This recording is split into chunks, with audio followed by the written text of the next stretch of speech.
Wonders of technology. Hey, Matt, did you have your meeting today? No. Oh, okay. It wasn't just me, so because I tried a couple of times, but then I got stuff. I had to do real work. Missed you, man. Good. I like to hear it. I've been just a miserable cuss for about 2.5 months. I've had to do some paperwork for work, and I finally shipped it out. It was 240 pages. Yeah. No, There's only Eddie works right up to Christmas. I've got my Christmas fortnight off. But I'll be back on the 6th. All right. Now for a fortnight, isn't that 2 weeks? That's definitely 2 weeks in US conversation, but in England it's definitely a fortnight. Right, because I looked that up as well, because I watch a lot of British comedies, and they always say fortnight, and I thought I got to figure this thing out. Yeah, one of the ones I love was watching Only Fools and Horses, and oh my God, it's such freaking crazy stuff.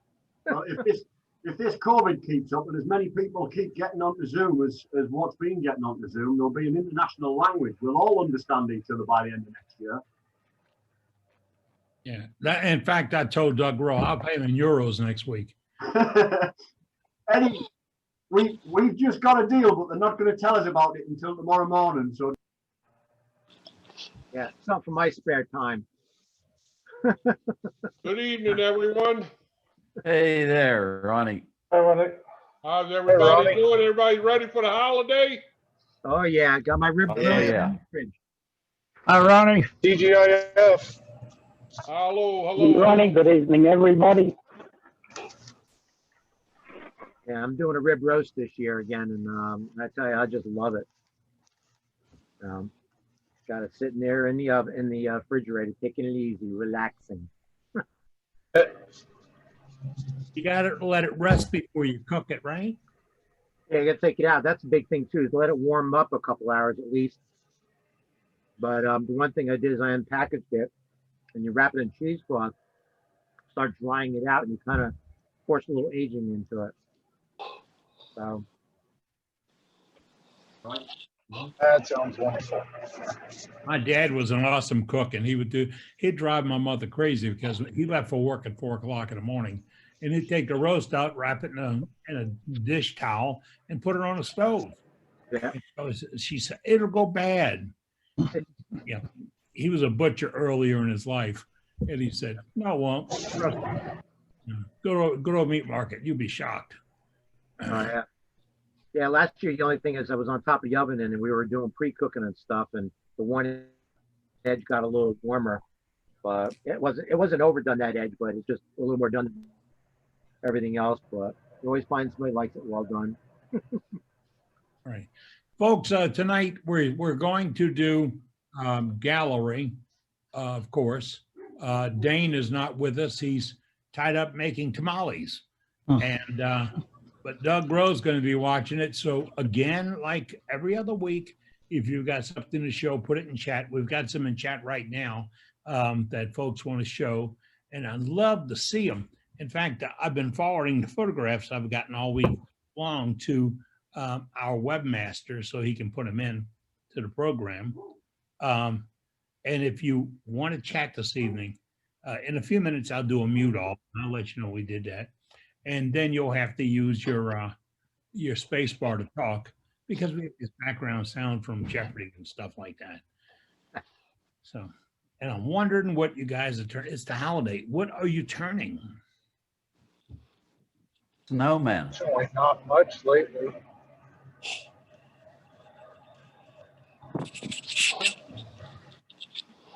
I haven't done too much. I've been busy with a few other things, but I did make a couple of snowmen and a couple of little bitty candles for to hang on the Christmas tree. Right. Jumped in. I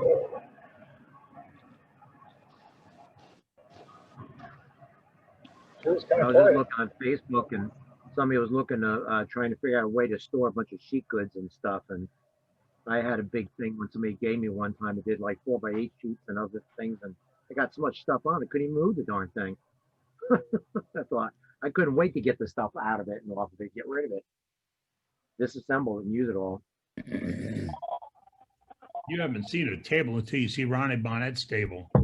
Well, better than Ronnie Bonnet's table, see the toe that table crushed because he built a heck of a table with big wheels on it and all. Yeah.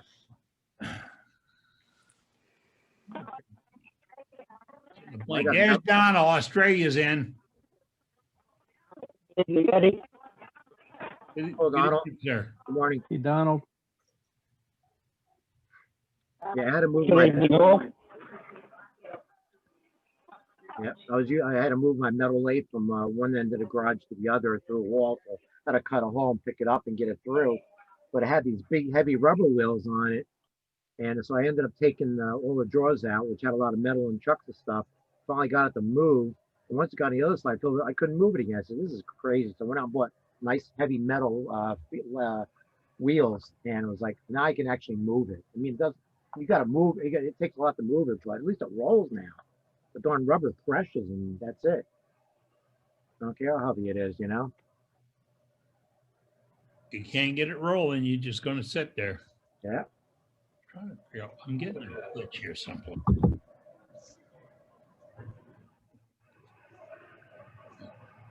Who else is turn this week? Come on, we do a little quickie.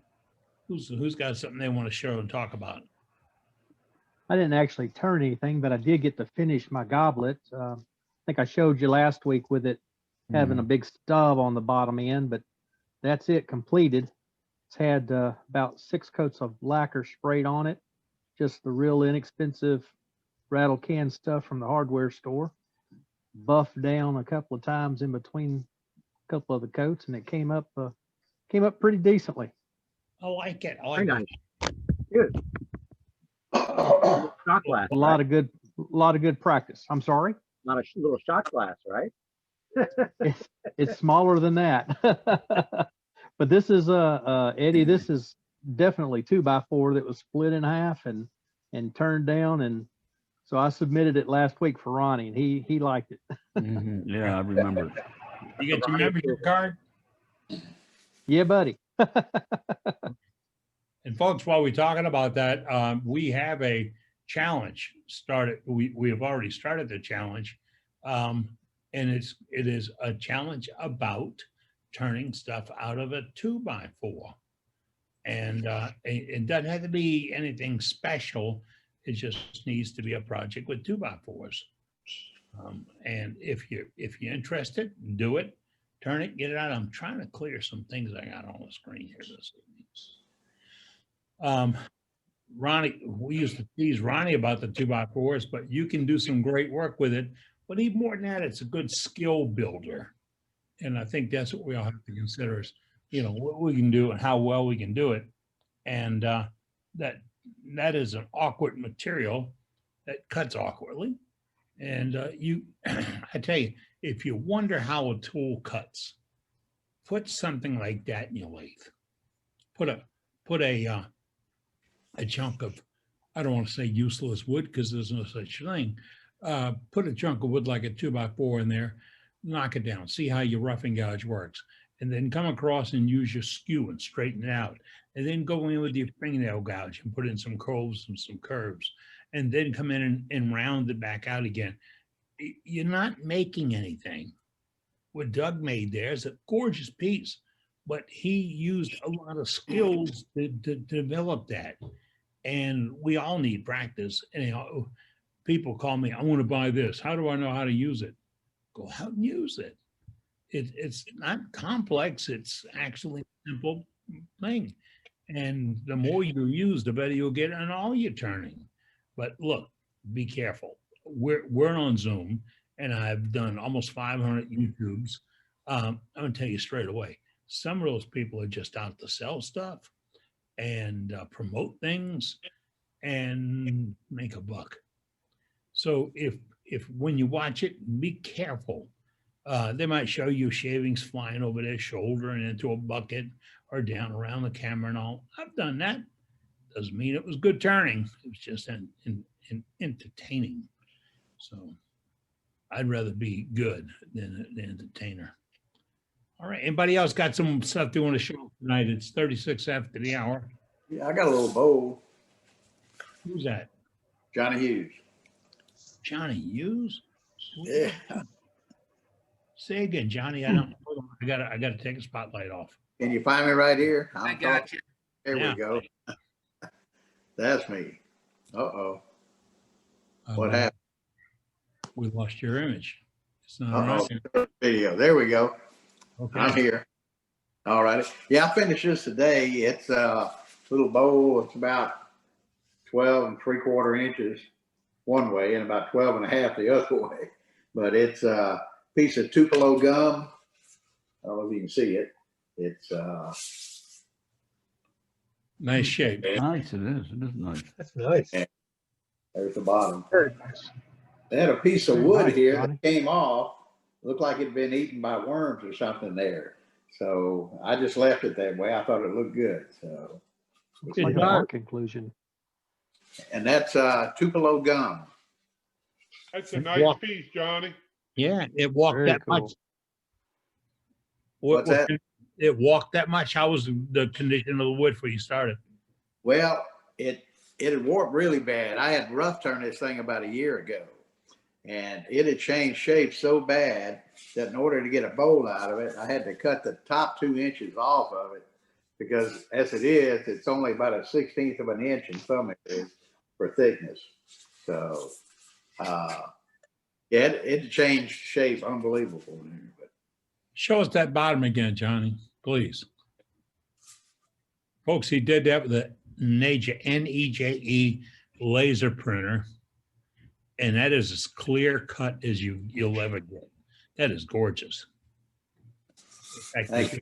it's gonna be cold. I'm not going outside tomorrow. I gotta go get a test at the hospital, but the rest of the time until this warms up, I'm gonna be playing my NEJE here right here on the desk. there you go. I want to do some leather. My wife has hidden everything made of leather in the house. She's hidden it from me. So Yeah. Are your work boots? work boots. Ah, There you go. the tongue out of work would be a great. Yeah. I still, it's 50 years. I still have some military boots when I was in the Air Force. And it was more than 50 years ago. God, that's a long I time. have something. What you got, buddy? Ferris from Tennessee. I got you. You're on right now, sir. Go ahead. We don't hear you, Bruce. You're muted, Bruce. Yeah, it went. How you got it now? Yeah. This is a lighthouse that I made with a flashing light. Oh, That's cool. The cone up there is a glass insulator from a telephone pole. I thought that's what it was. I shot many of them as a kid. Oh. That's the small one, not the large one. Well, I was that good. I hit the little ones. It's battery operated, and you can shut it off. And it also has a Move it to sensor your, right here. move it to your right, sir. There you go. I like that Bruce. conclusion. Bruce, what did your neighbor say when he seen you up on the telephone pole? Well, you know, I was afraid of someone shooting me while I was up there. I didn't see you, so you're safe. So this is a mini electronic device with a mini light up there. You can get them from mini lighthouse companies. Right. That's really nice piece. Very nice. Interesting. And then I made a spatula out of a 2x4. All right. Hey, Ronnie, All right, there he you is. go. You're in the club. I don't have the slide up tonight, but you're in the 2x4 club for sure. Okay, That's nice. A Okay. little beating on a handle. Yeah. Yeah. Yep. That's a touch. That's a touch. Nice work.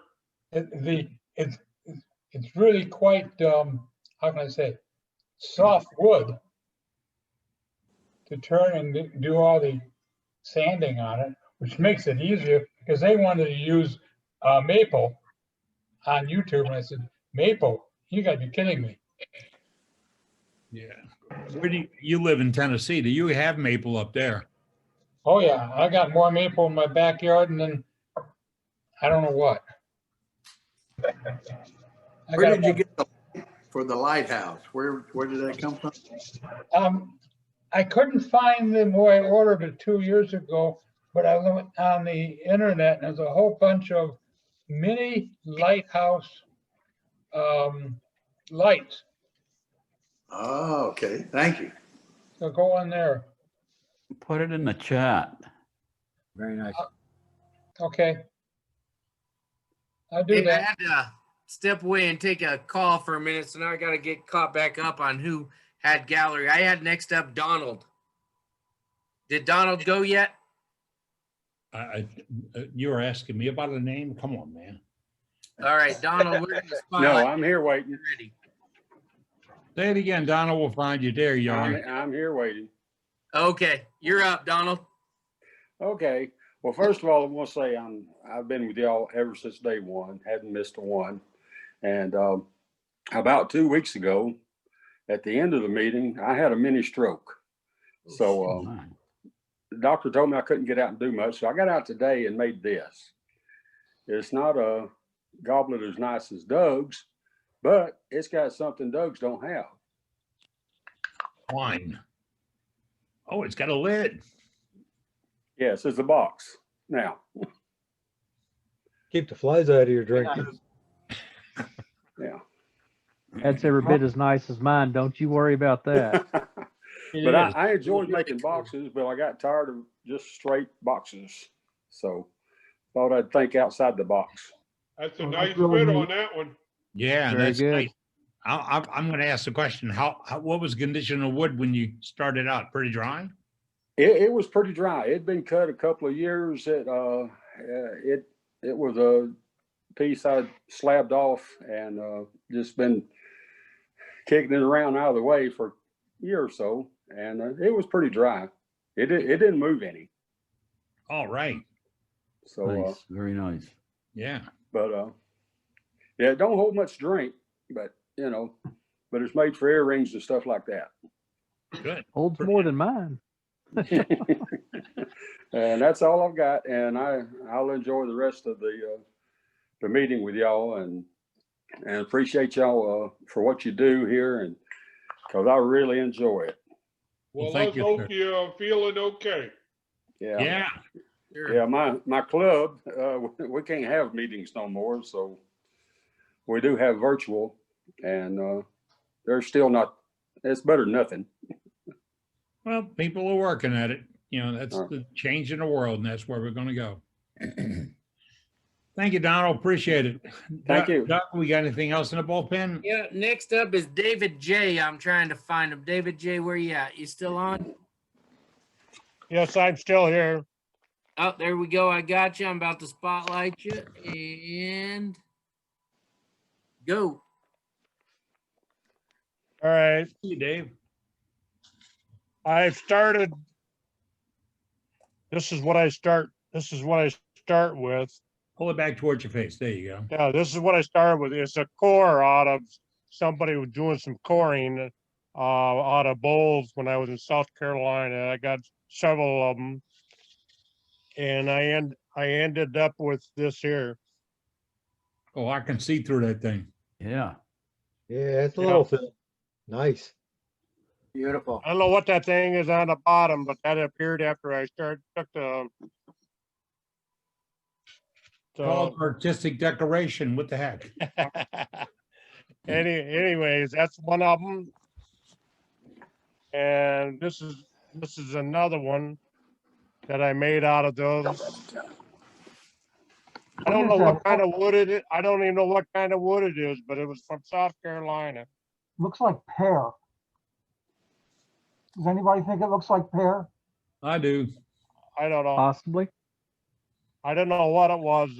Anyways, he made these huge bowls out of them, and he sold. I mean, he was selling these bowls, and I just took the cores that he was going to throw away. So I mean, I made a couple bowls out of them. Like, what do you have on it for a finish, David? Just walnut oil. It looks good. Yeah, it looks Really good. It's does. pretty. It's real pretty. Yeah.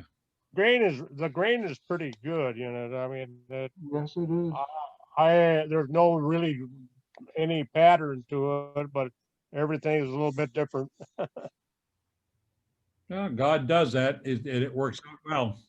See, this is a bottom and the sides. It had a knot on the side there. And anyways, this is what I ended up with when I started out.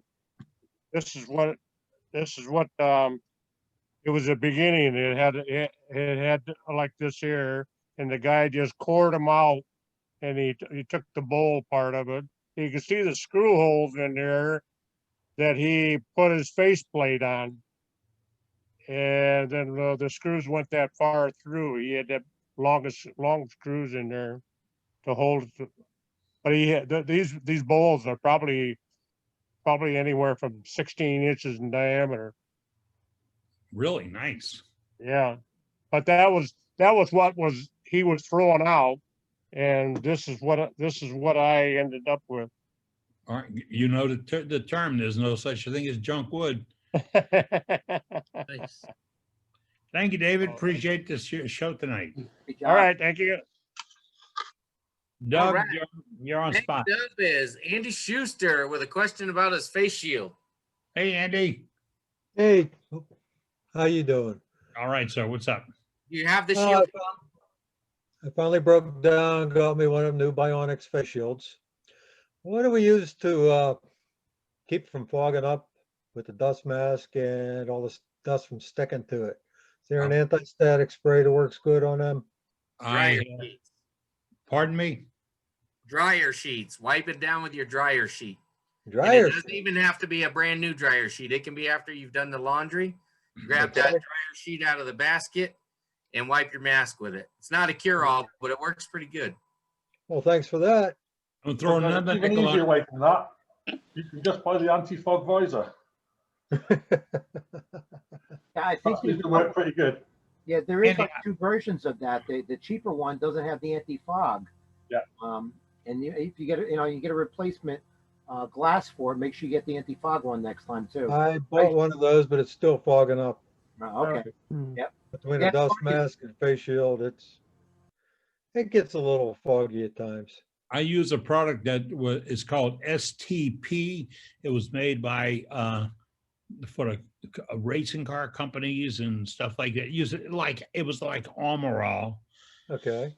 And it doesn't leave a film, but it reduces the fogging effect. But it also number two of it, it reduces scratches because you don't have particles line up on it. So if you do it with the STP, you can use a little soft camel brush and brush it off or blow it off. Okay. Thank you for that. I don't replace sheets. They just I keep going with them until I think I bought 6 and that was 10 years ago and I still have 4. It's not used. Wow. Okay. I'll keep that in mind. Next time I get to an auto parts store. Eddie, I don't know if you guys get it over there, but over here in the UK, we get a lot of rain. We get a lot of rain in the UK. And there is a product that's sold by the car manufacturers, big companies like Halfords and places like that. And it's called Clear Windscreen. And you put it on your windscreen and all the water droplets just run straight off. But it also anti-mists. It stops your windscreen misting up when you put your heaters on. But I also found that if you take something like a normal household detergent, the best results is for the bathroom mirror. I use shaving foam and I put shaving foam onto a cloth I wipe the mirror over with shaving foam, and then I just wipe it off so that I can see myself and it never fogs up. You know, when you're in the bath and the steam gets onto it, it doesn't fog up. So a bit of shaving foam or some type of detergent, just wipe that over it, and you'll find that you'll certainly be able to use it, and it won't steam up as quick. Certainly a cheaper alternative. Thank you, guys. Martin, do you do windows also? I do the windows as well. Okay. That makes it. Martin's out of the UK, and product does the same. There's my neighbor had a motorcycle shield that he turned with, and he went to the motorcycle shop, and they had a spray that you could put on it and wipe off for anti-fogging, anti-moisture. And I'd see him out there washing it with a garden hose, and there was no spots. No. Washed off, it was clean. Yeah, we use Rain-X. It's called Rain-X here. Yeah. I was scuba diving. There's something called. There was something there too that might be, you might find in the sports department for any of that stuff. Goggles, ski goggles, things like that. I used original armor. Armor All was good too. I used that. Okay. Yeah, I remember shaving cream. That's another good thing. That's at least most of us should have that. I got the STP idea. I don't use it. Lyle Jameson. He did a demonstration for us, and I saw him pull it out of his box and spray the shield and wipe it off. And said, "Okay, I got to go see what that is." And it's worked out. So, anybody else up, Doug? Yep. Next up is going to be Gary in Oklahoma. Let me get you, Gary. And Gary. Hello there. A couple months ago, we had a terrific ice storm, brought down a whole bunch of trees. So I got a bunch of them. This was, and I got a brand new lathe Friday. So I had to try something. I upgraded from that one that's where boats go into safekeeping, in the storms, from that company. So I upgraded from there. But I had to turn something, and I'm a beginner trying to become an intermediate. I'm working on it.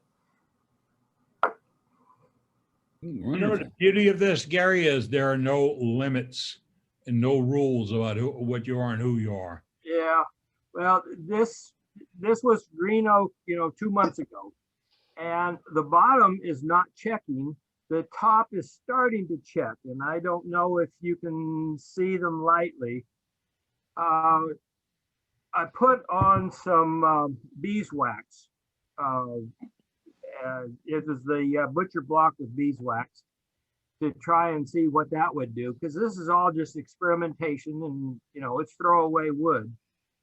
But what would also help this, because I'd kind of like to keep it food grade, or that would be my ultimate goal. What can I use for that? That's the first question.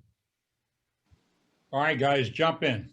Eddie, I'm going to jump in first and say, Gary, as a complete beginner, what a way to start. Hollowing end grain. Wow. End grain hollowing is not the easiest thing to start with. It could crack from the center. You might be able to save it if it was dry enough, but I would probably get some food safe oil under there and lace it with that. Just keep adding the oil daily. Okay. See if you can fill it out. Yeah. Okay. So that was what I did. Let's see. I got it Friday. Sunday is when I did that box. This was Mondays. Yeah. I did this one. It was just another cut from this same log. And I trued it up, and I'd hollowed it out, and I turned around to my workbench, and pop, it started to crack. And I've just left it now since Monday, and kind of enjoyed what is happening to this. It's green wood, but when that little crack started, if I put CA glue in it, could that have possibly slowed down or stopped the rest of this cracking open? it would have stopped Maybe. that crack and probably started another crack, because what you're doing is you've taken away all of the stresses when you've turned it out, with it being the end grain, you see. So the stress is still within the block that you've got at the top there, and it's trying to relieve itself from there. So you're always going to have problems when you've got that end grain checking from the heart. Yeah, and being as if it was so wet, Yeah. I mean, you could feel it, and it would kind of feel slightly moist even yet. So Gary, do you know about rough turning? First turn, second turn? Are you familiar with that? Not as a Terms new going over my head. Yeah. Okay, so Explain it. when you have a freshly cut piece of wood and you want to make a vessel like you just did, Yes. turn it to about, I don't know, 25% of finished, and leave it that thick. Take your shavings, put it in a paper bag, throw the shavings in the paper bag with it, and you could weigh the bag and see how much weigh the piece, begin with, write it on the bag and the date. And maybe 6 months later, you come back and you find out it's dry enough where you can finish turning, and it may not crack. Now, remember, you're dealing with the pith of the wood, and that's always going to have a tendency to crack. Yeah. But if you get it dry enough before you final turn it, you might be successful. Well, part of this is I'm just using it as experiment and learning techniques. So we all had to do the same thing you're doing. yeah. But Gary, don't throw it away. I'm going to continue to watch that crack develop. It really, because every day it seems like it's gotten a little bit bigger, and now it's starting to cock here. Twist. It's called developing character. It'll start to twist out, and especially if you've brought it in the house now, because what's happening there, Gary, is it's drying too quick. Sometimes if you part turn them and then you PVA them, what you're doing is you're sealing the end grains, and you're allowing the moisture to only come out one way. So you're not going to get as much twisting, and by drying it slower, you can then turn the PVA back off by remounting it. But chances are that's going to almost turn up on itself. It'll try and elasticate itself back up, and it'll never stay flat. It's drying too quick now. Yeah. But it'll be interesting watching over the next week. You might end up with several bits. Well, I got a lot of logs, so I imagine I've got a year or 2 years of fun and games and experimentation. So maybe by a couple of years from now, they'll be much drier. The most important thing is that you've enjoyed turning it. Yes. And you enjoy the experience of watching it and turning the next one. Yeah. Yep. Thank you, Gary. Appreciate it. Yeah, what lathe did you get, Gary? I'm sorry? What lathe did you get? We went to Springfield, Missouri, if that tells you the brand. It does. Yeah, Friday morning, 6 o'clock in the morning, and loaded my wife onto the truck, and we went to 5 hours one way to Springfield, Missouri, and I came back with it's a 16 by 24 inch. It has reverse, variable speed. It'll go down to, I know you wouldn't use it, but it supposedly goes down to about 10 RPM. And it's a 2-horse, 220, 3-phase motor though. So it should last me now for a long time. Good. Take care of it, sir. Take care of it. Yeah, Brett was very nice to you, right? It'll do reverse, and that was one of the things that I wanted to be able to do. Besides go slow for the polishing and all the rest of that type stuff. Good. Thank you, Gary. Appreciate it. Welcome in tonight. Before we pick up anything else, I, as the moderator, I'm not president of this group. A bunch of us got together and formed Worldwide Woodturners. I know you, by the way, it's membership time. Yep, sure is. And oh, did I mention that it's free? We get together Wednesday evenings to talk wood turning. We venture into weather for a little while because we're all human, and that's what God gave us to keep us all mystified. But we talk wood turning, and we want you to be involved. But we looking for a little more involvement than some folks believe they can do, and that is, we want you to be part of the team. Do a demonstration for us. Get involved with the team. I mean, we know Dane out in the Southwest handles our gallery, but tonight Doug's filling in for him. We have our webmaster, David, who's doing a wonderful job. Ron is with us. Ronnie is with us. Doug Miller's with us. In a few minutes, we're going to go to Matt Harbor's shop and see him for a few minutes. And then later on, we're going to have a demonstration by Paul Hannaby, but he's gone out of Europe or Great Britain.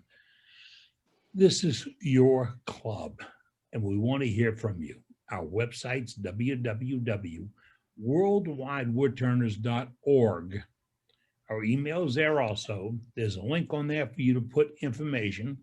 Our webmaster takes all of that, what's in a web on a website. Probably one of the best wood turning websites in the world, and it's only getting better. So with that being said, I invite you to our program tonight.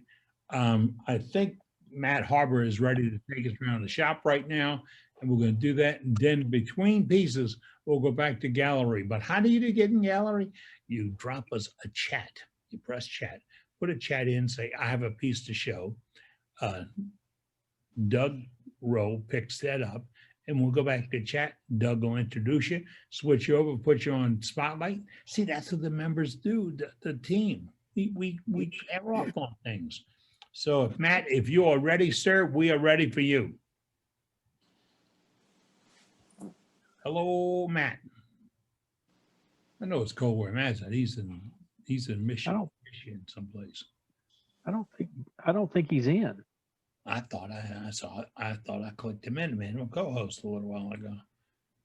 We'll run through this real quick. Might have been in and out. Maybe he fell off. He made wood turning. I'll grab Brent Saboka while we're looking for Matt. Go ahead. Hop over to. You got me there? Hi, guys. I'm going to spotlight you. Give me just a second here, buddy. And you're on the big screen. How y'all doing? All right, Brent. Hello there. So I turned this little vase here out of spalted wood the other day. First time I've ever played with spalted wood. It's some unique challenges and such, but it was a fun little thing to turn and such. And not special. I'm not sure what wood it is. Something the neighbor had rotting in their backyard. She said it was ash. It's nowhere close to ash. So I think it's some kind of fruit wood, I think. Let's call it FOG, found on the ground. Exactly, that's what it was. So, but that was a fun little project and such. And then I've been trying to turn these little footed bowls. This is one I turned. This is like the fourth or fifth one, and actually the first one that actually showed up to something. It's a piece of aspen and such. These have some challenges to them. I'll try to get this to be more rectangular, but getting the dimensions right is really difficult. So with that, I got some questions for you guys in here on that. I got my next one is going to come out of this. It's a piece of butternut I hauled back from Arkansas 20 years ago, such. But my question is, the grain is curved like this. Should I make the bowl like this with the legs coming down, following the grain pattern, or the other way around? The bowl here with the legs crossing the grain. Any thoughts on that? Input, gentlemen? I have no idea. Whichever way you do it, the legs will be across the grain. It's just the growth rings are going to go sideways across the bowl, aren't they? Right. What will change the most is the visual appearance of the bowl. If Well, you I'm look at the concerned inside about of it the bowl, breaking, actually. sorry? I was concerned about it breaking. Yeah, but if I understand correctly, what you've got there is a side grain blank. Correct. So whichever way you put the legs, they're going across the grain, whether it's upwards or downwards. But what will change is the visual appearance of the inside of the bowl. Because if you follow the curve of the bowl with the growth rings, then you have a much coarser pattern in the bowl. If you cross the growth rings by going the other way, well, the appearance in the bowl is a much tighter pattern. Right. But your legs are still effectively going radially to the axis of the log, aren't they? So they're still cross grain. Do most people turn their side grain bowls like this, following the growth rings on a normal bowl? You can do it either way. Got to consider, Brent, there's no normal in this business. That's a good point. All right, I would think that the least cross grain you could get in the legs, the stronger it's going to be. Understand what I mean? The least orient it so that that your grain is at least attempting to follow the shape of the legs. It won't be directly, but the least you can get it cross. The more it crosses the legs, the more fragile it's going to be. It'll be more likely to break the legs. You've got a little bit of curvature as well. Yeah, you've got a little bit of curvature there, so that should help you strengthening the legs. That's my take on it. All right. I would agree with that. Can you see this bowl I'm holding up here? I'm sorry? I'm holding up a bowl on my camera there. That one you can see it's its natural edge. So that's the outside of the bowl on this one. I don't see. Wait. I'm gonna slide him. Give me just a second here. Let me. There you go, buddy.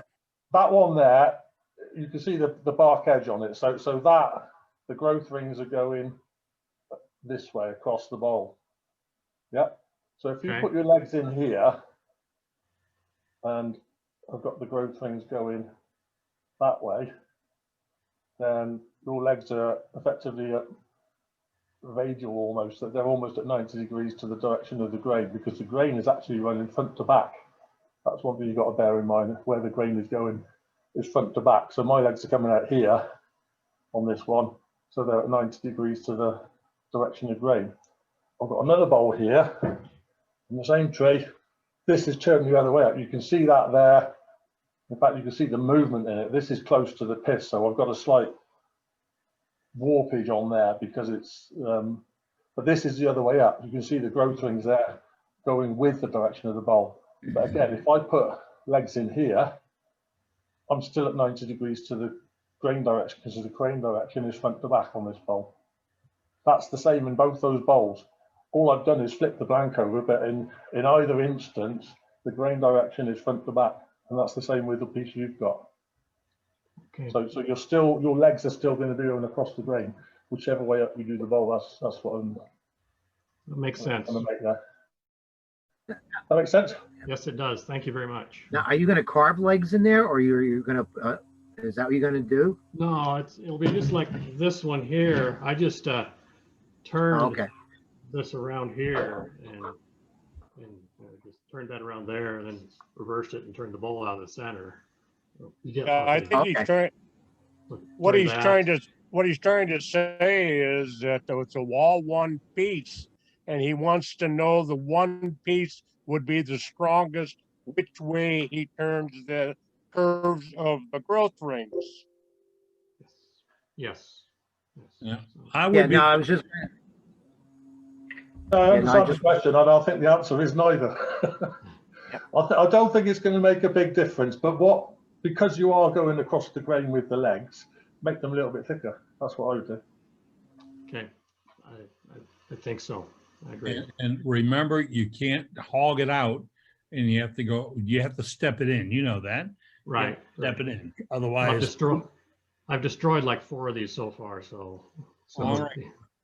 I'm learning. In firewood, that's okay. Yeah. I just wanted to say that if you were going to carve them out somehow, to make sure that the the bowl is held down solidly. And if you're using a grinder of some sort, 2 hands on the grinder, and make sure it's supported very well, because there's been some really bad accidents because people think they can just willy-nilly do it with 1 hand, and you know what happens at that point. So be careful. No, I don't do a grant or carving. I'm not that talented. So, well, thanks, guys. Thank you, Brent. Welcome this evening.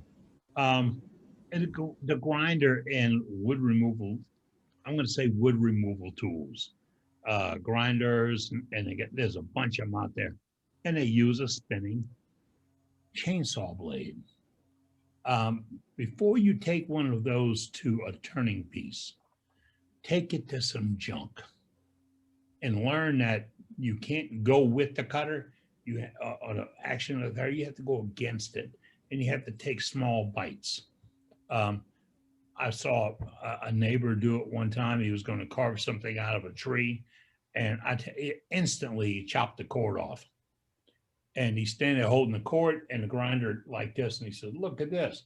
And I'm thinking, you didn't unplug it, but they'll get away from you. So be careful. It's 12 after the hour. I'm Captain Eddie Castler, and you're tuned in to Worldwide Woodturners, our virtual meeting every Wednesday evening.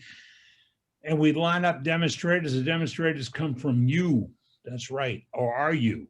And tonight, I'm looking for a demonstrator. We had a couple of members jump in and say, we'd like to be involved. And Paul Hannaby is with us tonight. He's got one set up in the shop. Paul, are you ready, sir? Yep, I'm ready. All right, Paul, we're going to spotlight you, sir. Dave, Doug, can you do that? There we go. Thanks. Yeah, before I get onto the demo, just something I thought up about one of the questions earlier about turning a wet piece of wood. This is a piece of oak. This was turned out of a branch of a small oak tree that I cut down in the back garden. It was in the wrong place, so I moved it. But you can see the cup there. This was turned green literally within days of cutting it down or cutting this branch off it. The cup there hasn't cracked because it's turned moderately thin. The foot end, which I never sort of quite finished turned, you can see it's got a big split in it because that's the pith. The center of that is pretty much where the pith is, and you can see what's happened there. The typical sort of radial cracks because the wood's contracted as it's dried and shrunk. So thick piece like that, as it dries, it's going to crack. You turn it thin enough, it won't crack. So that's the other approach to it. Instead of trying to dry the wood without it cracking, which in end grain is not always successful, what you can do is turn it thin. And by thin, I would say under about 3/16, give or take. I mean, that one is probably about 1/8 of an inch thick. So if you keep to sort of 3/16 and less, then you're improving the odds of it drying without splitting, because by reducing the thickness of the wood and making it consistently that thick, hopefully it will dry without splitting because you're allowing the wood to move. Those stresses will still happen as the wood dries, but instead of the wood splitting, it will just move, it will distort. Paul, pardon me, I've always learned that you need to be uniform. Absolutely, yeah. Keep the wall thickness consistent, and that evens out the drying across the whole piece, and that should minimize the chances of it splitting as well. Okay, so on to the rest of the evening, as I say. We've got something else I was going to show you as well. That there. What I've got here, this is one of my improvised tools. It's a slow cooker. Got a temperature control on the end here, which is sort of thermostatically controlled. And I've taken out the ceramic tray and just filled it with wax. And this is mostly paraffin wax. There is some other types of wax in there as well, but it's all works the same way. But what I do with this is when I'm preparing wet blanks, I switch this on, let that melt. The thermostat here keeps that at about 90 degrees centigrade. And then I can just dip my blanks end on into there, or if I cut a bowl blank, I can just rotate it in the liquid wax and seal the blank and then put it away. So just a quick tip there. Put that away. So yeah, what we're going to do this evening is make a small bud vase colour it. So I've got here, this is the plan for this evening. It's an ash blank, roughly 3 by 3 by 8 inches in length. I quite like using ash for these because I think it's quite a versatile wood in terms of being light enough to take colour, and we can also do grain enhancement techniques on it because it's quite open grain. So it lends itself to lots of experimentation, which is what I like to do. So I'm just going to mark the end of the blank, and I'm just using my pencil and locking my fingers together to do it the quick way. Draw some lines on that end. Save that from the blank line. On the other end. So I've just ended up with a little box on each end, and then to pick my centre, I'm just using that's an automatic centre punch. Costs a few pounds or a few dollars from your hardware shop. Put that in the middle, just push, and it makes an indentation, and that helps me locate it on the centres. Okay, so that's ready to roll. I've got here a drive centre mounted in my truck. I could put it straight into the Morse taper, but you can see there I've got a Morse taper adapter that goes into the truck. So just speed things up a little bit. Put my blazer on the head. So I can use those marks I've put there to centre the blank. Put it between centres there. So that's just held between centres, and then I'll drive that in. So the cut returns on the hand wheel on the tailstock. So now I've engaged the teeth to give me some drive. And then once I've done that, I've got. Let me just move my camera that way. I'm just locking the lever on the tailstock here to lock the tailstock, the quill where it is. Just move the camera. Yeah. Good. Bring the tool rest. As I've got a square blank, I'm setting this up on one of the corners. So I've got a small gap there, let's say about a 1/4 inch gap.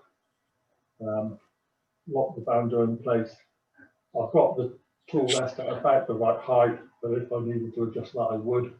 And once I've set this on one side, I'll rotate the blank just to make sure that none of the other corners are going to hit the rest. And you can see I'm turning that away rather than towards. There's a simple answer to why. If I don't get my thumb out of the way and I go the other way, that one hurts, whereas that one doesn't. So I'll push that away. So I'm going to start off with a spindle rough and gauge. This one's a 3/4 inch, but size isn't critical here. I've got my lathe speed set to minimum. I've got my visor on my head already, and I can put that down so my voice might sound a little bit more boomy. But hopefully it's okay. So what I'll do is I'll stand out of the firing line. If I switch to that camera, you can probably see me. Around a bit. So I'm standing. Here's my controls and headstock in front of me. So I'm standing in line with the headstock, not in line with a piece of wood. So when I start the lathe, I'm out of the firing line. So if I have got an engine and that comes off, I'm not in the firing line. So then I'll speed up slowly. So I'm just looking to see if there's any vibrations or anything like that. It sounds like anything's loose, nothing untoward. So I've got that up to about 1500 RPM now. That's good at that speed. So I'm happy that that's safe and secure, and I can switch back to that camera and stand in front of that. Confident that it's not going to come off. So put my tool on the rest, put it against the wood with the handle low, and it's not touching there. And I'll lift the handle up, so I'll put the body in contact, and actually making a cut. And I'm touching from the wood towards the end, not the other way. So if I cut in from the end, at the point where the cut starts, I've got no double contact and no support. There's no control. So with each cut, a little bit farther.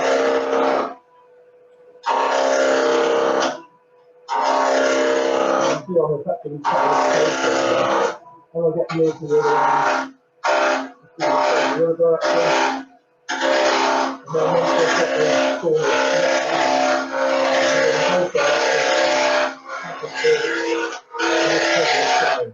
you can see that gap now, that's quite a bit. What was a quarter of an inch is now 3/4 of an inch or more. So I'll bring my rest in, lock it down again, and you can see I've still got some flats here.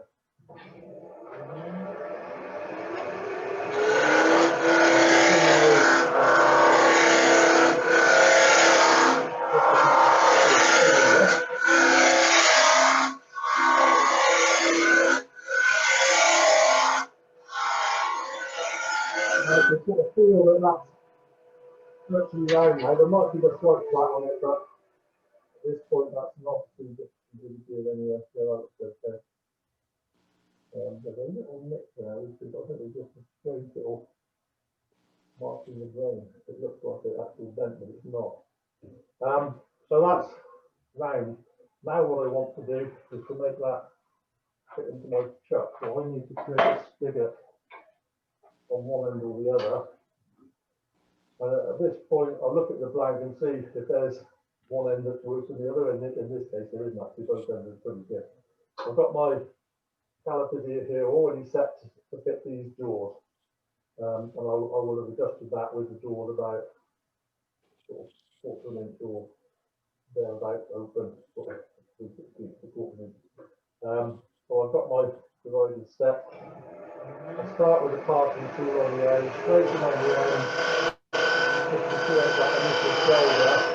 And once I've got that rolling, I can run my calipers on the board, keep going with the parting tool until I reach that down before I've got set. These are quite deep jaws. I've got quite an overhang here with that blank, so I'm making my long enough figure. That's just the right answer. So that's all I need to do between centres. Put my rest out of the way. Paul, have you dropped onto your camera mic rather than your normal mic, because your sound when your lathe's running is coming through far better than your voice? And I know normally when you do a demo, they're very clear. Yeah, it had. Is that better? That's far better, thank you. Yeah, well spotted. Yes, it was using my mic on my laptop. Sorry, what was that? I said we were just getting the murmuring in the background and a big lathe noise, and what you'll be saying. Oh, okay. Yeah, it was for some reason Zoom set itself back to my computer internal mic instead of the one I've got on my head. So no, that wouldn't have helped very much. But yeah, we switched to the right one now. Yep. So this is much better. Yeah. Good. Right, I shall continue. Sorry about that. Hopefully you can hear what I'm doing from now on. So I set that to go into the chuck there. I'm just going to take the live center out. I make two versions of these vases. You can see here I've got a blank I've already prepared. This one I've drilled already. I can't drill it on this lathe, I'll do it on the other ones, but rather than me change cameras over there and set that up, I've pre-drilled it. What I've drilled it for is to put a tube in like this. This one's plastic. You can use glass if you want, but I find that when you take these things to craft shows and things like that, people pick them up and look at the bottom and the tubes fall out. So unless you stick it in with a bit of blue tack or something like that, then they end up on the floor. So plastic ones bounce better, I find. So that's what I use, and that's drilled to go in there. It's actually drilled slightly bigger. These tubes are 16 millimeters diameter. I've drilled that hole 17 millimeters diameter. And the reason for that is these woods are well stabilized to my workshop humidity. But I know if I take that into the house where it's centrally heated, the humidity will be lower and that piece of wood will contract slightly. So if I drill it too tight to the tube, it'll grip the tube and I won't be able to get it out again. I can put it back in the workshop for a couple of days and then it will come out, but that's no good if I'm trying to sell it to someone. I don't want that to happen to somebody who buys one of these. So I'll make sure there's a little bit of slack on the hole I drill. This one I haven't drilled, the one I've just turned. I'm just going to do that with a much smaller hole and do what I call a weed pot, which won't have a tube in. That'll be just for dried grasses and dried flowers and things like that. So that one I won't drill, but hopefully we can at least have time to turn both of these. I'm just taking my tail stock away to give me a bit of space. So I'll do the one, what I call the weed pot first. This one without a hole drilled in it. So I put that in the chuck. I'm just pushing the center of the blank with my finger, so it's bedding hopefully evenly against the jaws, rather than grabbing it sideways and doing that, because the tendency is to tip it one way or the other. So if you just push it in on the end and then lock the chuck there. Yeah, that's right, Mike. You can buy those tubes in all sorts of places. Just look for plastic test tubes or test tubes. They are very easily available. I buy them by the 100 usually, so I've got a box full of them. So I'm just setting my tool rest up to run across the end of the blank. What I want to do initially is to square that blank off.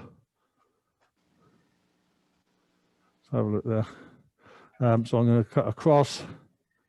That's got to come down just a fraction. This is, when I cut these blanks, I've just done that by eye on the bandsaw, so there's no guarantee that's cut square. It's not far off, but it does need truing up.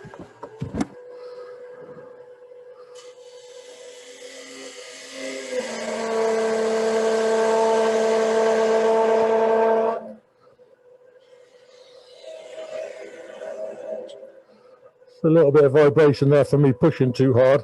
So I've squared the end off. Now what I want to do is to make a hole.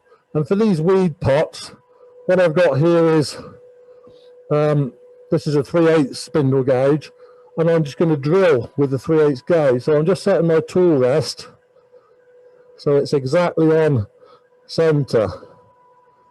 Just there, that looks about right. I'll just drop the speed down as well. I'll probably come down to about 500 or 600 RPM because this is going to create a lot of heat. Oh, you So just push said the tool in. rest to center. You're talking about the tip of the tool, though, tack at center. Sorry, I missed that. Can you say that again?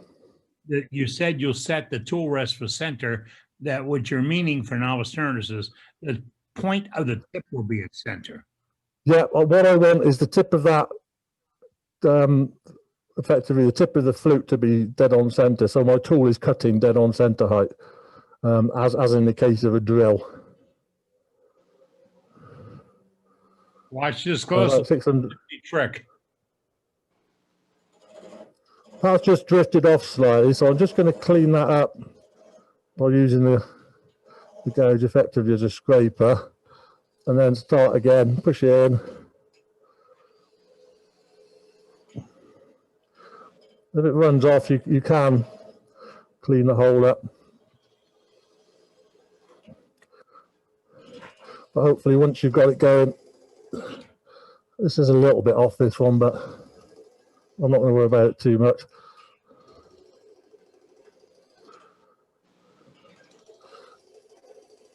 And I'm just going half an inch or so, clearing the shavings, and then going again.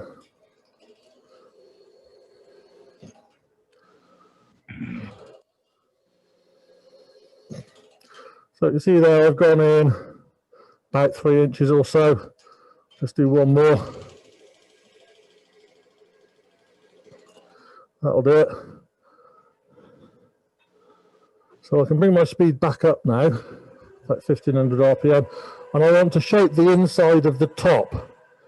So I'm just switching to a conventional fingernail grind 1/2 inch spindle gauge, and I'll start at the hole and pull towards the edge. I've got the flute at about 60 degrees. Let me just turn the lathe off there. Just to explain what I'm doing. I've got the flute pointing to my left, at an angle of about 60 degrees. So imagine that flute pointing at your left shoulder. That's about right. And what I'm doing is going in with the tool parallel with the bed, and then I'll draw it back towards me. Remember, this is end grain. So in end grain hollowing, you cut from center to edge. So I start in the middle and pull outwards. And as I pull the tool out, I also swing it around like that. Let's do the overhead shot. You'll see what I mean. Start off straight, and I finish the cut around here. Paul, while you're there in that view, that's a good place for you to explain why you go from the bottom to the top, because of the grain and go downhill cuts. Sure. You can see here the grain is running along the cylinder. So imagine my fingers are the grain fibers. So in the inside of the hole, I'm going to have a taper that way from center outwards. If I cut from the edge to center, what's going to happen here is when I push the grain, I start to push the fibers apart because they're not supporting each other. If I cut the other way, each fiber is supported by the one behind it. The exception is when you get right to the edge. When you get to the edge, there's nothing supporting it because you've run out of wood. So it'll splinter off the edge if you're not careful. So I'll cut this almost to the edge and stop. So that hopefully explains you can see the grain direction there. So we're cutting center to edge. Thank you, Paul. Okay. So flute at about 60 degrees. If that feels too aggressive, rotate it slightly more anti-clockwise. If you want to make it a bit more aggressive, then rotate it slightly clockwise, but don't go beyond. If you imagine that's pointing at about 10 o'clock on the clock face, don't go beyond about 11. You get too flat with the flute, and what will happen is that edge will dig in. So that's what we're trying to avoid here. So I'm just pulling that around, keeping the tool pretty much horizontal in relation to the tool rest.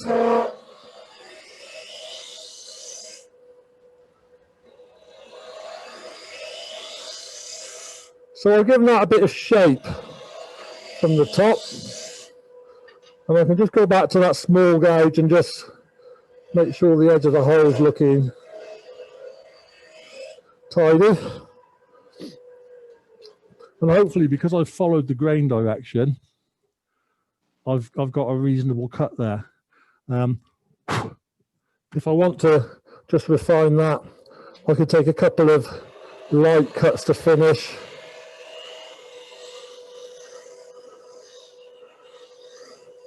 I think that'll leave me a good enough surface to sand. So I'll go with that. Bring the tool rest round to the side now. And I can see there just a slight flat that I left earlier. I normally don't worry too much about that, because when you take a blank from between centers and then mount it in the chuck, the compression of the spigot that you formed might just throw the blank off slightly. So the first thing I'm going to have to do with this is true it up. As it happens, this one is running pretty true. But if it wasn't, the first thing I would do is just take a couple of light cuts along the outside of that just to true it up. So if there was a remaining flat, I would lose it at that point. So I don't sort of dwell on removing that flat at the point where I'm roughing it between centers. So what I'm going to do here shape-wise is your typical hourglass, which is the top half is effectively a cove, the bottom half's a bead, and then bottom's going to be somewhere around about there. So you've got a lot of scope here for shape and sort of creative influence, if you want to call it that.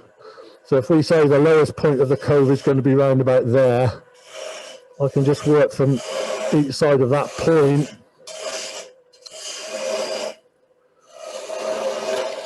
And you can take the tip of the top of the vase to be that width. You can narrow it down a bit. It depends on what you prefer in terms of shape, really. On here I'm going to do quite a long neck. and potentially a short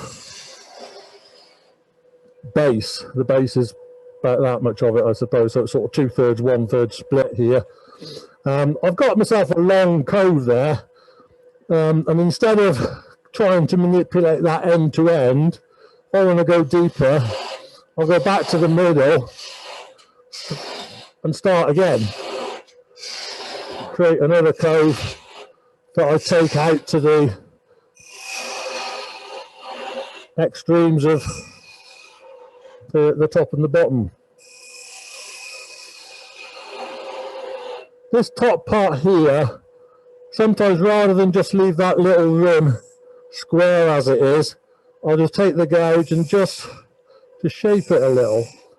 I think it just makes it look like you've thought about it and you've done that deliberately rather than just left it. So I'll take this down yet further. Remember, my hole in the middle is about 3/8 of an inch, so I've got more I can take out of here.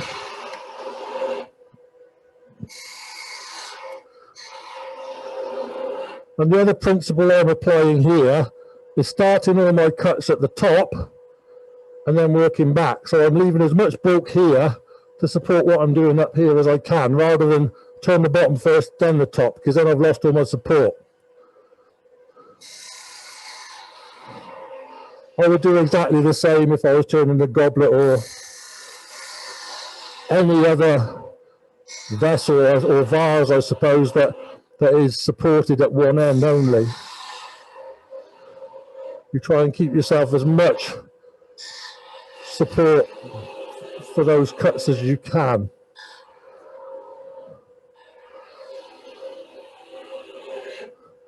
Right, so that's about where I want to be, I think, depth-wise. I'll finish off the other half of the cove to blend that in.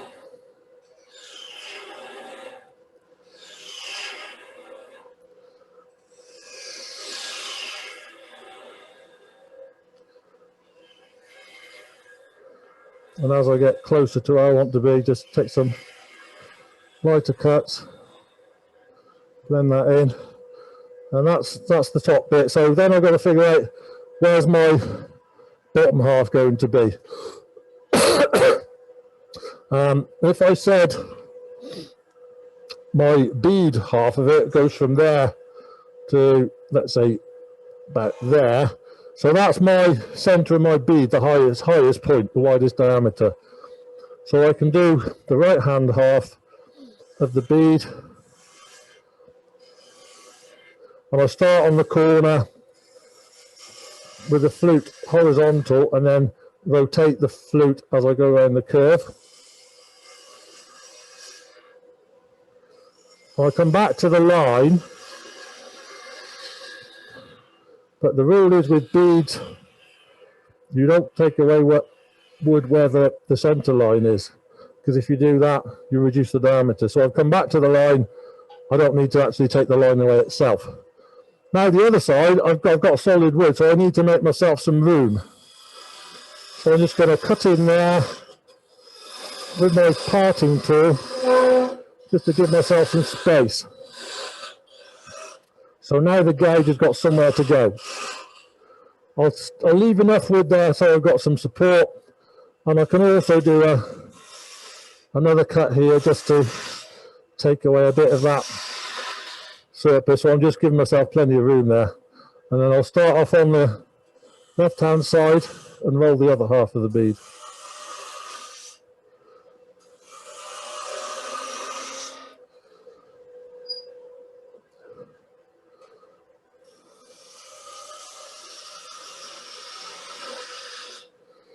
So again, back to the line, but don't cut where the line is itself.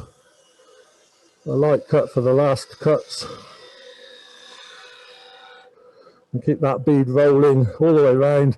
And I'm keeping the tool close to my side and moving with it. They always say that the shape is formed by your body, not by your arm, so you want to keep moving with it.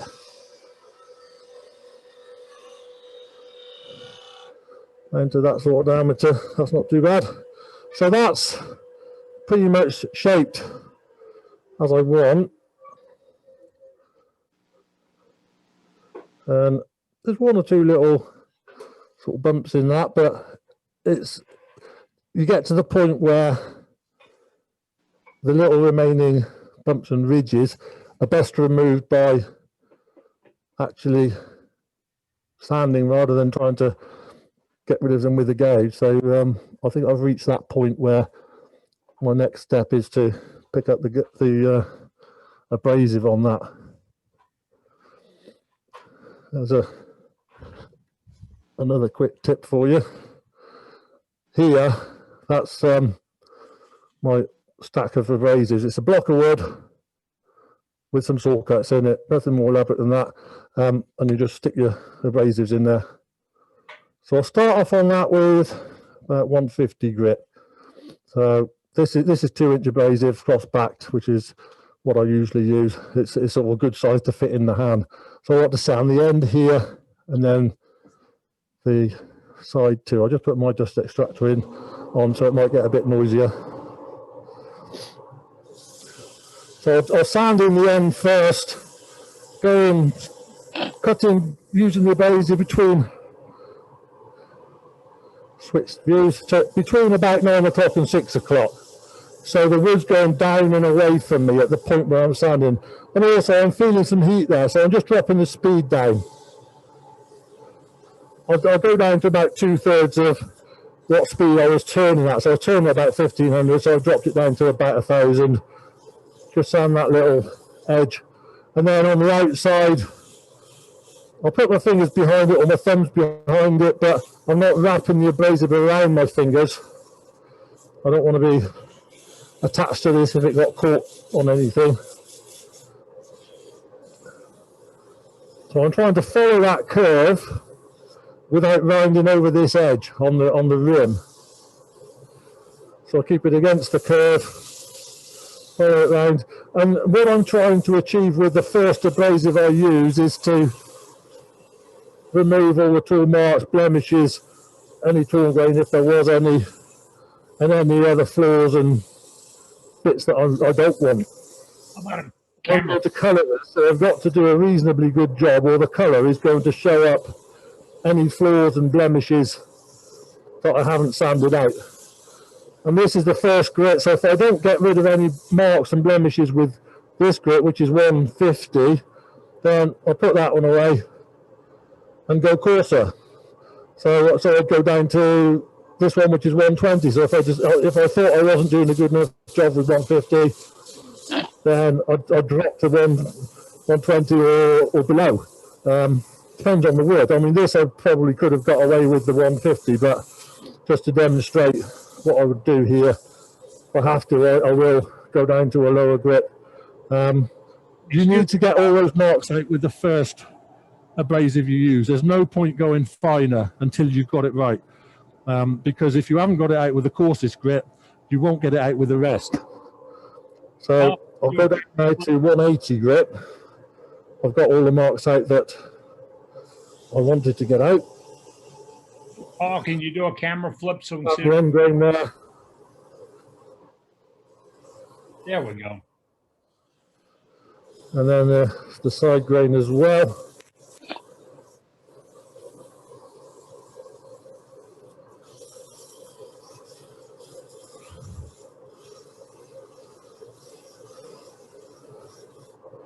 And keep switching the abrasive around, making sure you get all of that curve sanded to the grit you want, and then onto the next one, which is 240.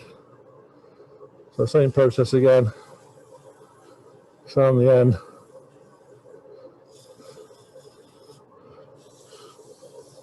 And then sand the side. If you get the finish right on the first grit, all the subsequent grits are doing is taking out the scratches left by the previous one. So all I'm trying to do with this 240 grit is to take out the marks that the 180 grit left, and so on. The hard work's done with the first one.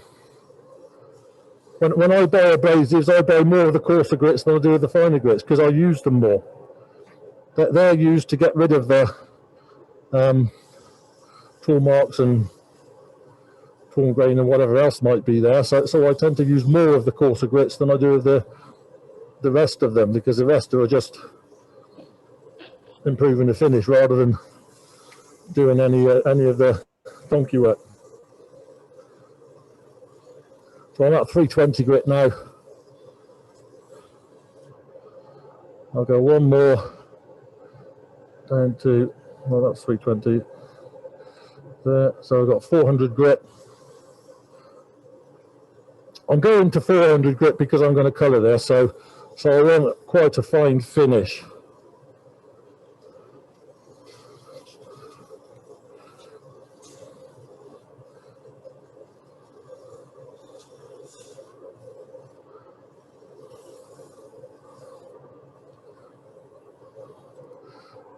Okay, turn off the extractor. So that's sanded to 400 grit. I'll just brush that off with a brush. I'll do this rather than blowing the dust away because I've still got my visor on, remember, and ordinarily I'd be wearing the dust mask as well. I'm not now because I'm trying to talk to you, so that would make that a little bit tricky. But so I've not bothered with the dust mask, but ordinarily because I've got all that on, I'm not going to be able to blow anything. So so the brush comes in very useful, and that always sits by my lathe. So that's the initial turning process. So what I want to do now is to colour that. And what I'm going to use is these. These are the chestnut spirit dyes. This is the quarter litre, 250 ml containers. That's where I normally buy it. You can buy little samplers, a set of, I think it's 9 different colours. This is the bigger bottles, and I use that in airbrushes, and I'll just show you the ones I use. That's it. These are the cheapest, most basic airbrush you can get. They cost me £7.50 each, which is what, about $10. So very cheap, almost throwaway. But having said that, this one is the first one I've bought. I think I've probably had it for the best part of 20 years and it still works. I have had to clean it occasionally, but I don't do that every time anyway. That one, the needle's sticking a bit, so I ended up buying a replacement thinking it was going to seize up on me, but it never did. I was still using it. These are what they call single action airbrush. You press the trigger and you turn the flow on. It's on or off basically with this. There's not a lot of control. You can adjust the nozzle here. This little brass wheel at the front, you can see. I can adjust the flow into the airflow. These are what they call siphon feed. On the bottom of that, let me just grab one. You fit a bottle that just presses onto there, and my paint or dye in this case goes in the bottle and it's siphoned into the airflow. So by adjusting that nozzle there, I adjust the amount of color siphoned into the nozzle. These aren't precision tools that are going to give you graphics quality images, but what I'm doing here is effectively blanket coverage of color, and for that purpose these are absolutely perfect. They're cheap, easily available, and as you can see here, I've got several of them, and I can put one of these on top of each color I want to use, and I've got all these on a bayonet connection as well. So I just clip them onto my compressor. I've got a line here from my compressor also with a bayonet connection on it. So just push that on. Now I'm good to go. So that's as complex as it gets here. I can use 2 of these guns with 2 different colors. So as it's Christmas, I've got here red and green. So some nice Christmassy colors. Before I take those off, I'm just going to put some latex gloves on. Otherwise, my hands would have Christmassy colours on probably for the rest of Christmas. It does take a few days to wash this stuff out. So, latex gloves or nitrile gloves if you don't like latex. Just something to give you a barrier against these colours. Is that an Obviously- alcohol or water-based dye? These are spirit based, what they call spirit based. It's methylated spirits or denatured alcohol, I think is what you call it, rather than ethanol. It's methanol based rather than ethanol, if you see what I mean. But yeah, I thin them with sort of methylated spirits or methyl alcohol or whatever you want to call it. So I need the tops for that. Got two here. Eddie, you'll put some subtitles at the bottom for you guys later. Sorry, can you say that again? Said Eddie will put some subtitles up so that the guys understand what they are later on. Yeah. I mean, I speak English, I'm all right. So there's the green, and I'll just put the nozzle on the top, so I can put that gun on there. And then I've got another bottle here with the red in, and put a nozzle on top of that one. You bother covering the bed of the lathe at all, or? I never bother. No, I mean my lathe bed never changes color. My chuck changes color often. So what I do is I run the chuck occasionally and just put a wire brush against it, and that takes all the buildup of colors and finishes off there. I mean, I spray it with sanding sealer and lacquer and all sorts of things. So eventually the chuck and the jaws tend to build up sort of a bit of a color, depending on what I've been using lately. But that's all part of the sort of process. So it does come off fairly easy. I don't do it every time. Every now and again, when it builds up, just get a wire brush. In fact, this chuck, I did it earlier today. I thought, yeah, that could do with a bit of sort of cleaning up. So I just cleaned this one up. But that was looking very sort of green earlier. It's not now, much less so. So that's ready to go. My compressor is set to about 30 psi on the regulator, and I've set the lathe speed moderately slow as well. So what I want to do is start spraying on the end here. I'm spraying from about 6 inches, and I don't thin these. If I want a lighter color, I just put less on. So the end, I'm just doing sort of solid green. The top, I'll do solid green. I'm just doing that rim. And I'll start off with heavy green at the top and just fade it out 2/3 of the way down. So I'll just come to roughly the top of the bead and fade the green from the top to there. That's enough for that one. So I can stop there. Detach my airline from that. Attach my other color to the airline. If these nozzles need adjustment, all I do is get a piece of scrap cardboard as a target, or even just some kitchen towel like this, and then you just point the gun at there. Nothing's coming out, so adjust the flow a bit. There you go. I'm getting some color now. So I preset that nozzle on the air gun here to get the right amount of flow.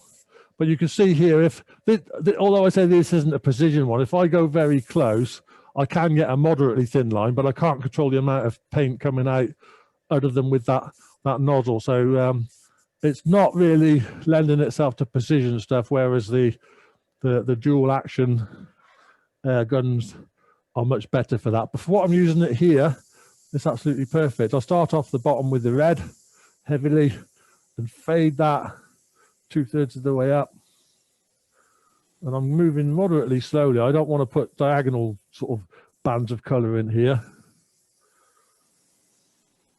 And just fade that into there. So that's the red. So we've got red fading into green. So there's no hard line between the two. I've just faded one that way and faded the other way. So that's as much as I need to do with the airbrush at the moment.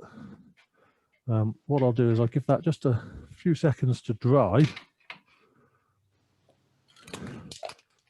Then I've got some cellulose sanding sealer here, which is just the aerosol version.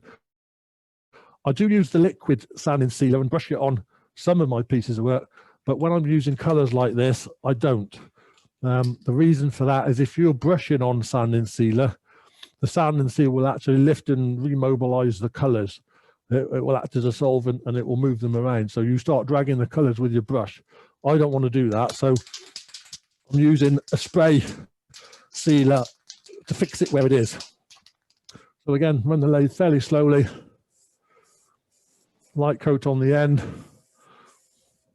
Then a light coat along the length of it. Give that 30 seconds to dry and repeat. Just enough to seal the end there.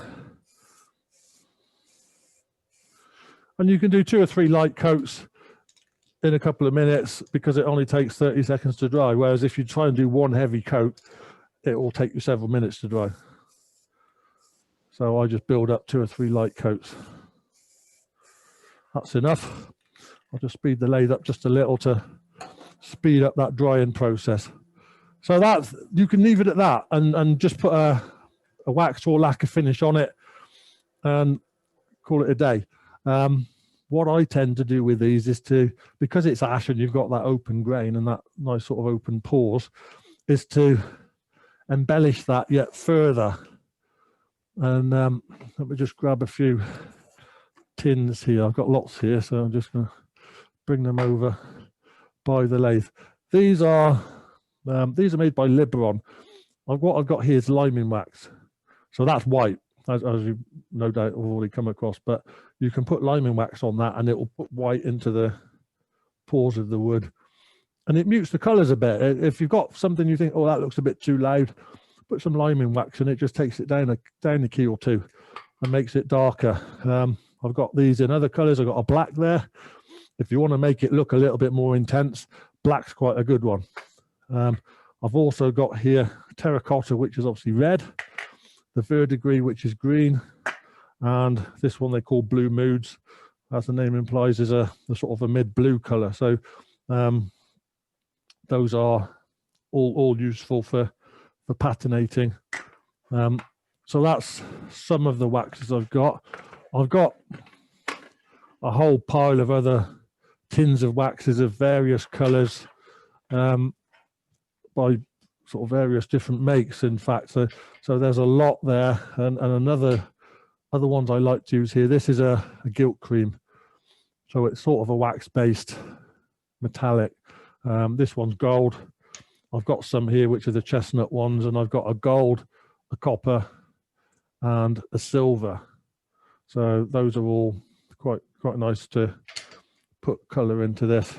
I'm just going to go with a straightforward gold. I'm again going with a Christmas theme. I think red and gold, green and gold. It's all good for the Christmas theme, isn't it? You can put that on with your finger. I use this non-abrasive web wax. You can see there that end I've already used in another pot of gold. So I just save those bits and reuse them. In the bigger pots of wax, I leave the pad in there. This one's actually drying out. So we'll see how we get with it. May I have 1 second, Paul? Yep. Okay. Good evening, everybody. It's 8 o'clock Central Time. I'm Captain Eddie Castellan, a moderator for Worldwide Wood Turners. We welcome you joining us tonight. This is your wood turning club. We'd like to hear from you. And if you've got questions about this demonstration, in a few minutes, Paul will take those questions. And we will go back to gallery and other situations. It's all right here on Worldwide Wood Turners. Paul's going to get back to making this thing look gorgeous. Thank you, Paul. Okay. So while Eddie was talking there, I've just been rubbing this gilt cream into the grain of the wood. But you can see I've effectively coated the whole thing. I've left the top. If you want to put gilt wax into that too, that's up to you. This one I'm not going to, but yeah, sometimes I do. I've left quite a defined edge there, so I think it's good just to leave it as it is. So now what I need to do is to take that excess gold off the surface. So I run the lathe, speed it up just a little bit, and just use the pressure from my, this is just ordinary kitchen towel, pressure from my kitchen towel to create some friction to melt the wax off the surface. And you can see there's some coming off. I can sort of turn that another way and try again, and we'll see how much we've got off. So that's better. There's still too much on there, I think. So what I'm going to do, this is Renaissance wax, which is just a clear wax. I'll just use a bit of that. Not a lot left in the bottom of there, so I'll just put it on with my finger and just work that into the surface, and then run the lathe again, and that will mobilize the gilt wax on the surface and take some more off. And I can repeat that as many times as I like until I think I've got as much off the surface as I need to. What I'm aiming to do here is just leave that gilt wax in the pores of the wood.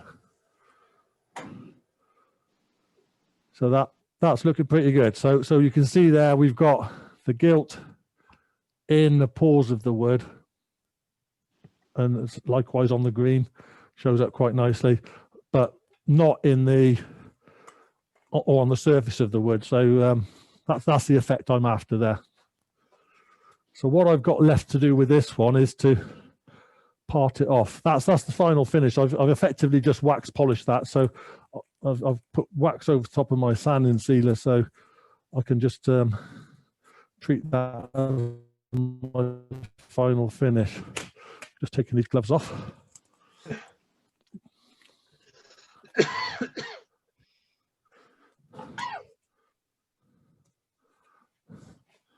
And then get my visor back.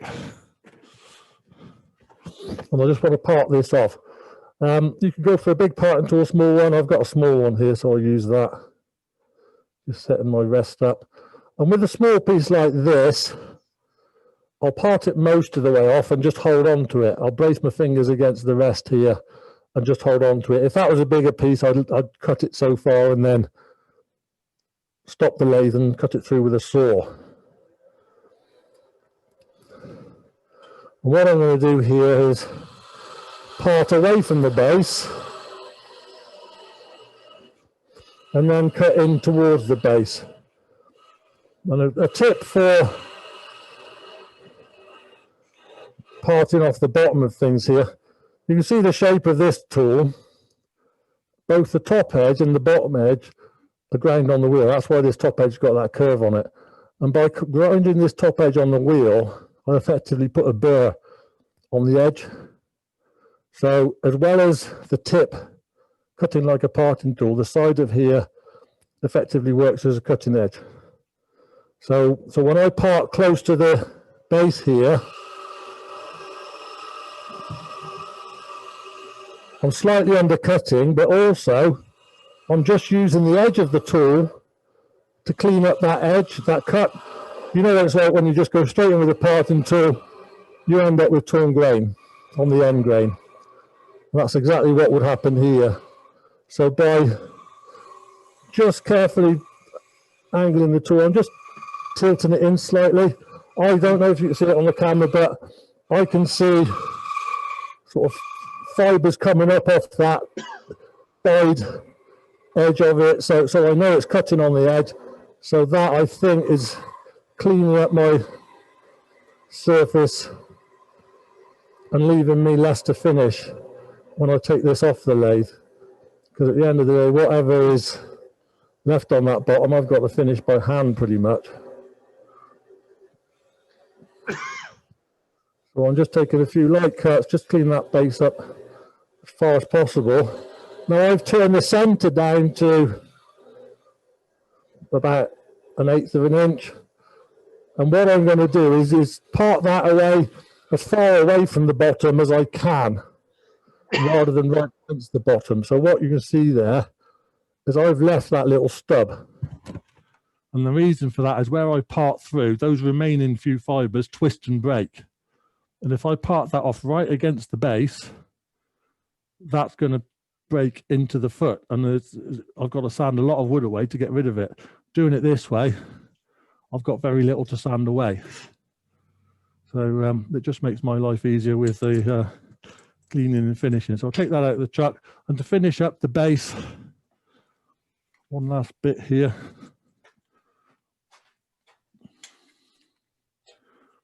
So I've got this was the bottom of something else I parted off, and you can see what I've just parted off here. It's very similar. It's one of those, it's a block off something. I can put that in the truck, and I just drilled it, put a Velcro sanding arbor in there. And if I start off on probably 120 grit to do here, there's only a little bit of wood to take away.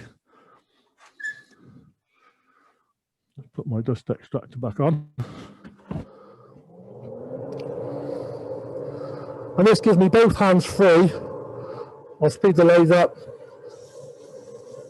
put the base against the sanding pad there, and that little stub's gone in a matter of seconds.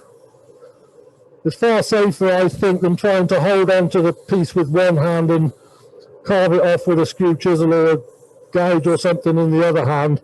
For me, this is a much safer and probably faster way of doing it. And I'm just cleaning up the bottom there with this 120 grit. Just keeping that slight concave surface there, so it's going to sit flat on anything I put it on. And that's more or less it. And then I can switch to a 180 grit. So that's the wrong one.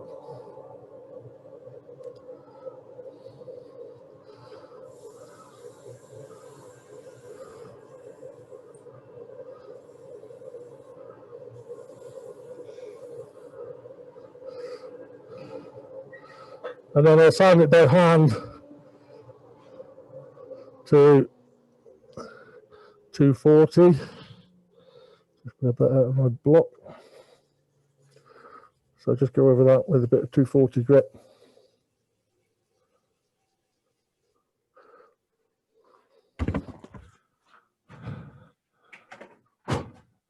And then just put a little bit of wax on the bottom of it to finish it. So again, Well, do you sign your pieces usually? Pardon? Do you sign your pieces usually?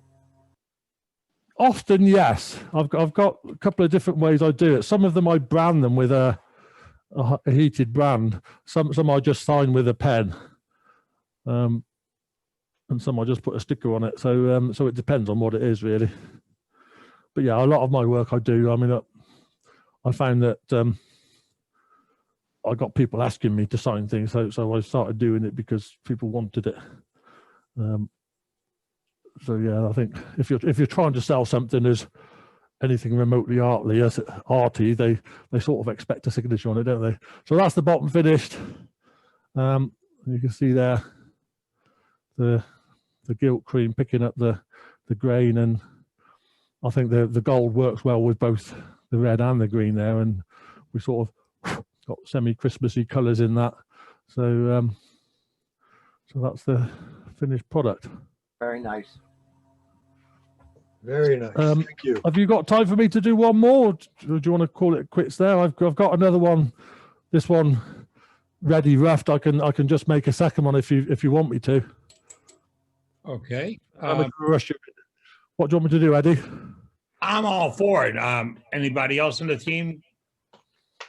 I'm I'm okay all with for it. I just want to make. I'd like to see it. Okay, I'll carry on then. So I'll make that one. As I said earlier, I've already drilled this one, so that's got a hole for my tube.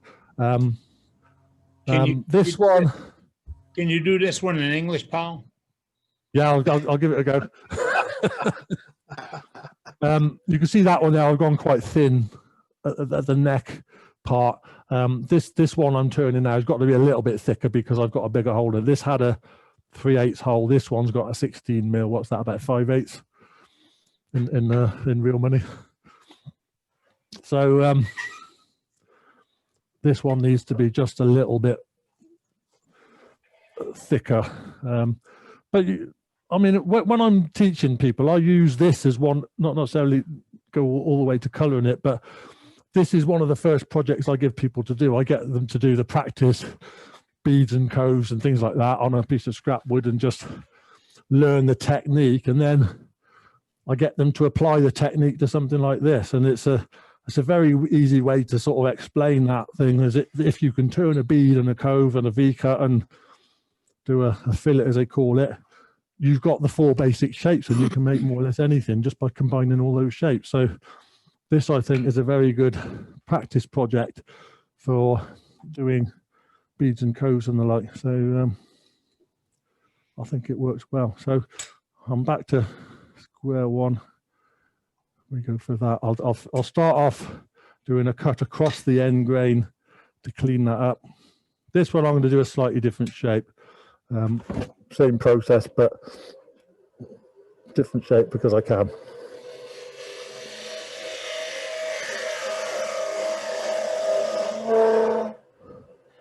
So I've just squared off the end to get my uneven saw cut. Adjust the rest to get me cutting more or less on center with the gauge horizontal. Because what I want, again, I'm putting my flute at 60 degrees to the left, so I'm pointing the flute at my left shoulder approximately. I want the cut to be halfway down this left wing. So I'm adjusting the height of my rest, so that's cutting at approximately 9 o'clock. So just adjust the rest there and start my cut at 9 o'clock and bring that gauge back towards me and swing the handle, and that cuts the shape. If I'm sort of feeling like it, sometimes I'll cut the wrong way and I'll cut against the grain, knowing that I'll probably get a worse surface, but sometimes it's quicker to do that to remove the waste and then cut the right way when it matters. So when I'm approaching the shape I want, then I cut back the other way. But on this piece, it's not going to take me long to actually hollow that, or to shape the inside here. And all I'm doing is a very simple trumpet shape in a way, of sort of flaring it out just to lead the top into the hole in the middle. And what I also do with these, because I'm putting a tube in, is just check that I've gone down far enough with the flare. I need to go about another 1/8 of an inch or so. So I need to do a couple more cuts just to flare that in.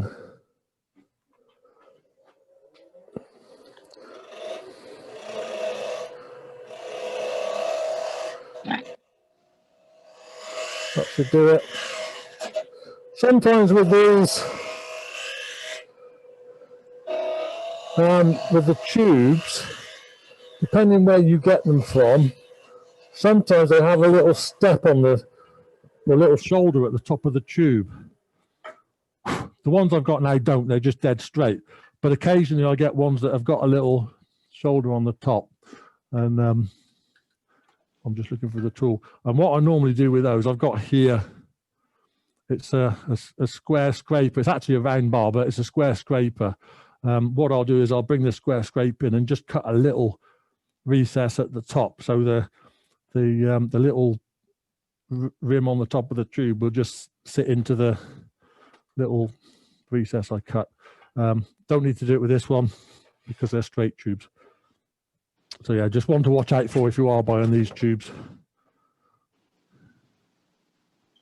So if we get the one with steps in, remember I warned you about that one. So need to just check the depth of my hole, so I know where to make the bottom of my vase. So I got, just using the knockout bar as a depth gauge here. So there's the bottom of my hole just there. So I know from that, I've got to make my vase at least as long as that. Otherwise the hole's going to go all the way through, and that's not what we're doing. So we'll have it at the bottom, let's say 1 inch on top of that. So there's roughly where the bottom of my vase is going to be. And I know my hole isn't going to go all the way through. How about camera change, Paul? Okay. There we are.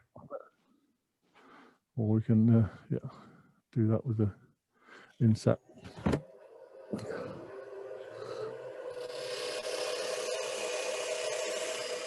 So I'll just trim at the top part.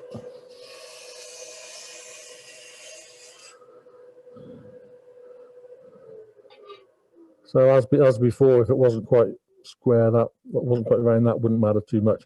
I've got my bottom there, so that's not a problem. So this one, I'm just going to put a narrower cove at the top.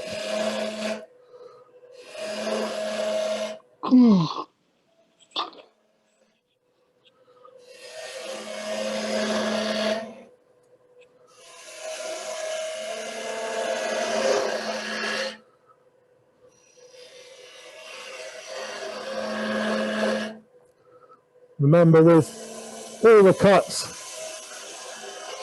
again, I'm cutting with the grain. So I'm cutting edge to center now. That's cutting with the grain.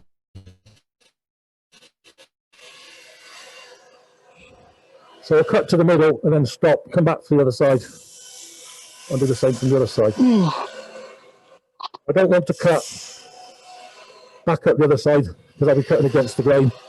There's also a danger because the bevel isn't actually fully controlling the cut, but the tool's going to cut. So if you keep that cut going edge to center on this, you're minimizing the chances of you getting a cut as well. That's about deep enough.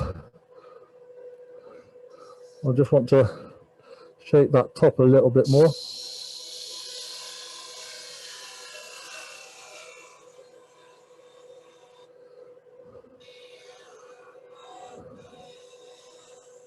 Okay, so that's the top half. Now I just want to work on the bottom half. This one, I'm going for what I sort of call a slightly more sort of Grecian style. So the widest point will be there.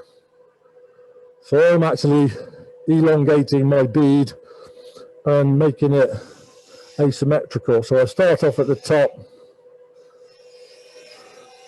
round the top over a little,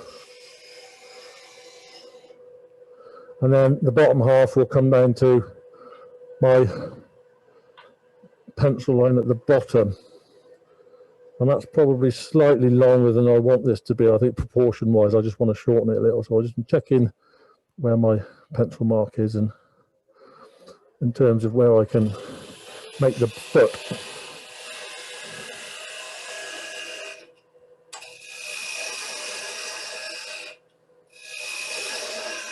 So I just make myself a bit of space.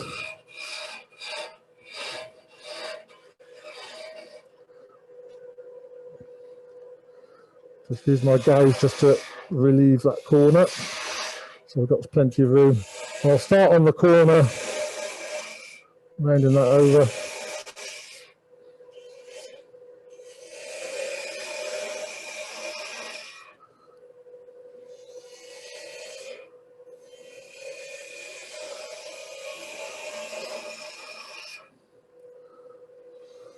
Working back to my pencil line, but as before, not cutting the line away. I'm not going crazily small on the base because the intention with this, with the tube in it, is to actually put a flower in it of some sort. So you want a little bit of stability there. So I'm not going to go too small with the foot because I want that stability. But you want the foot small enough to make the shape work. If your foot's too big, you've not got a lot of scope for forming the curve you want. So it's swings and roundabouts. So you've got to decide the compromise between stability and shape. And in this case, stability is a definite factor. So that's got to be part of my consideration here. Whereas if it was purely a decorative thing and I didn't put a tube or a flower in it, all it's got to do is support itself, and for that I can make the foot much smaller. Right, so I'll bring my dust hood in again. So I'll start the sanding again. I'll sand the end grain. Just drop that speed down a bit when I remember.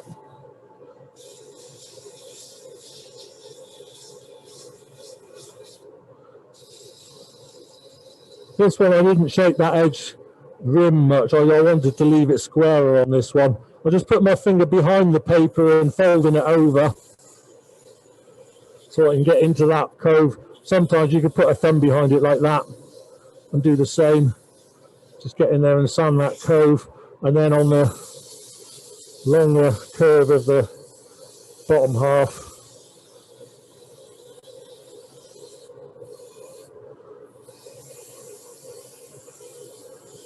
So as before, I want to get rid of all my tool marks, any little bumps and ridges, etc., any torn grain if there is any, before I move on to the next grit, which will be 180. And the rule of thumb is you don't go down by more than half the number. So from 120, half of that is 60. So 120 and 60 is 180. So that's the next grit. Don't go farther than that. And then from 180, half of that is 90. So you're up to 270. So your next grit will be 240 or 270. I mean, what I've got on the shelf in next to that is 240. So that's my next grit.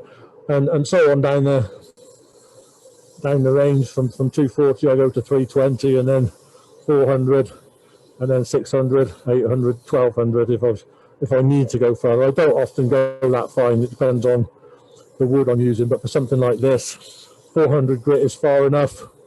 If I wasn't colouring it I'd probably stop at 320. And we've got, that's the 320 I've got now.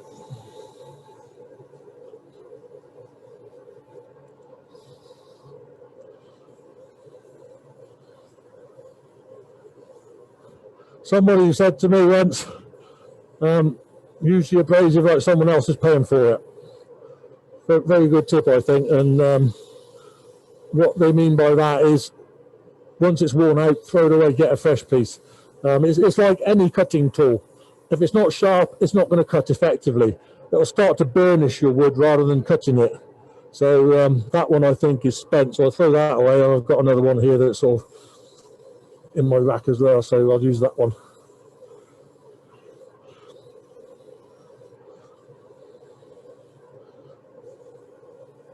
So we're done at 320, now 400.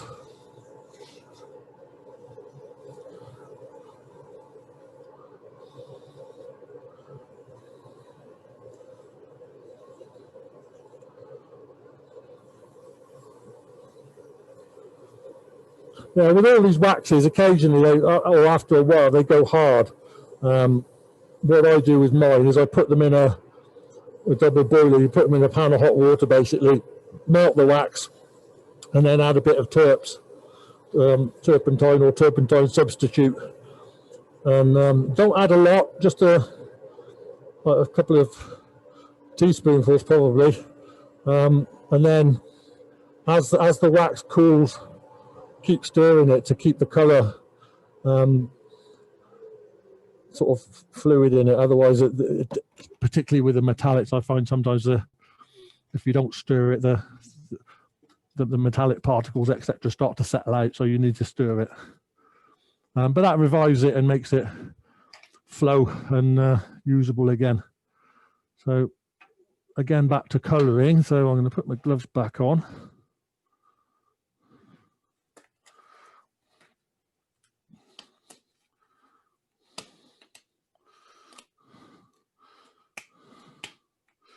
What kind of wood is that?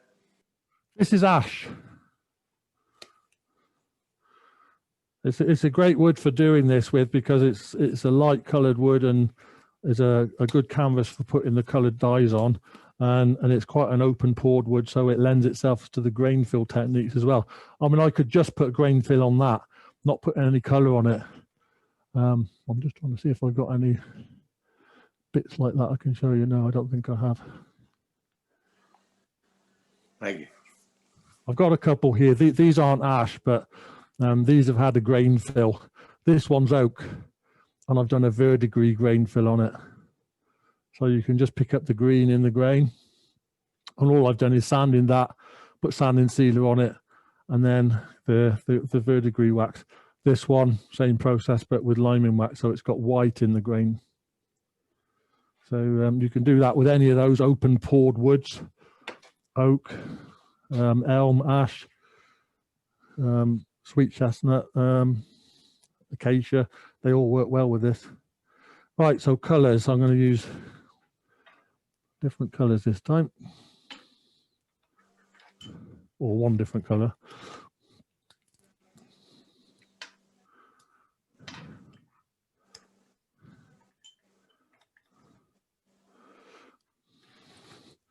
Right, so I'll start off with the green, the same green as I used before, and I'll use a dark blue with it. Just plug in my compressor.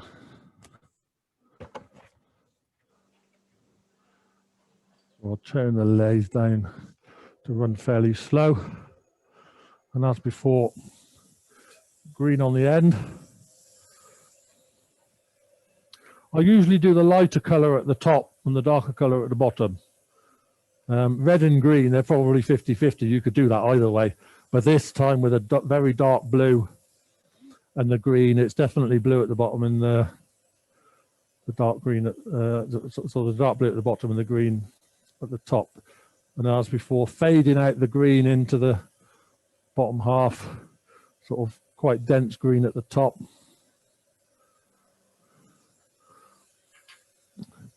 These are, being as they are dyes, they're transparent, and you can combine them by spraying one over the top of the other. So if you want to mix colors, you can just spray one and then spray the other over it to shade it and sort of modify the color. So you're not stuck to using sort of one color or another and blending them in the gun. You can blend them on your workpiece if that's the way you want to go with it, just by spraying one over the top of the other. That one's looking good as it is. You can see there the blue I'm using. I'm just trying it out on the pad before spraying it onto the wood. Just seeing how much flow I've got. So strong blue at the bottom and fade out as I go. So I'm gradually building this up. You can see the amount of color I'm putting on there. Let me just angle that camera a little more. You can see the airbrush as well. There we go. So I'm moving the gun slowly, concentrating at the bottom, keeping that thicker, heavier color at the bottom, and then fading it out as I go at the side. But moving it slowly. I don't want to put diagonal bands of color in it. They're just a horizontal sort of graduation is all I'm aiming for here. So that's good. That's all I need to do with the color. Just turn off my airbrush there. So I'll just leave that a minute to dry, and again I'll overseal that with some sanding sealer. This stuff does dry pretty quick, being as it's spirit based, the spirit evaporates off fairly quick. So I don't really need to do anything to accelerate that, just give it a minute. That'll be touch dry already. By the time I've shaken up my can, pretty much ready to go. So the sanding sealer goes over the die. Yes. Yeah, what I'm doing is putting a sanding sealer over the die to seal the die in, and also to create a barrier between the wood and the wax I put on as the grain fill, so I can then buff it off the surface. So a bit on the end. So if I was using a grain fill wax or something like that on just a plain uncolored piece of wood, I'd still put the sanding sealer on to seal the wood. So you do that before you put the wax on. And as before, 2 or 3 coats, light coats, just to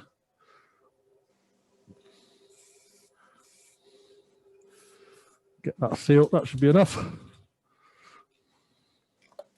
And I'll give that a minute to dry. So I'm going to choose a different wax this time, but shall I go for a metallic? No, I'll skip the metallics. I'll just go for a straight black. That's quite a good one. That will make this look a little bit deeper and more intense, whereas the white will take it the other way. It makes it look a little bit more pastel. So you can see there, I've already got my pad in there. I'll leave it in the tin. Once it's got that colour on, you give that a minute just to give it time to dry.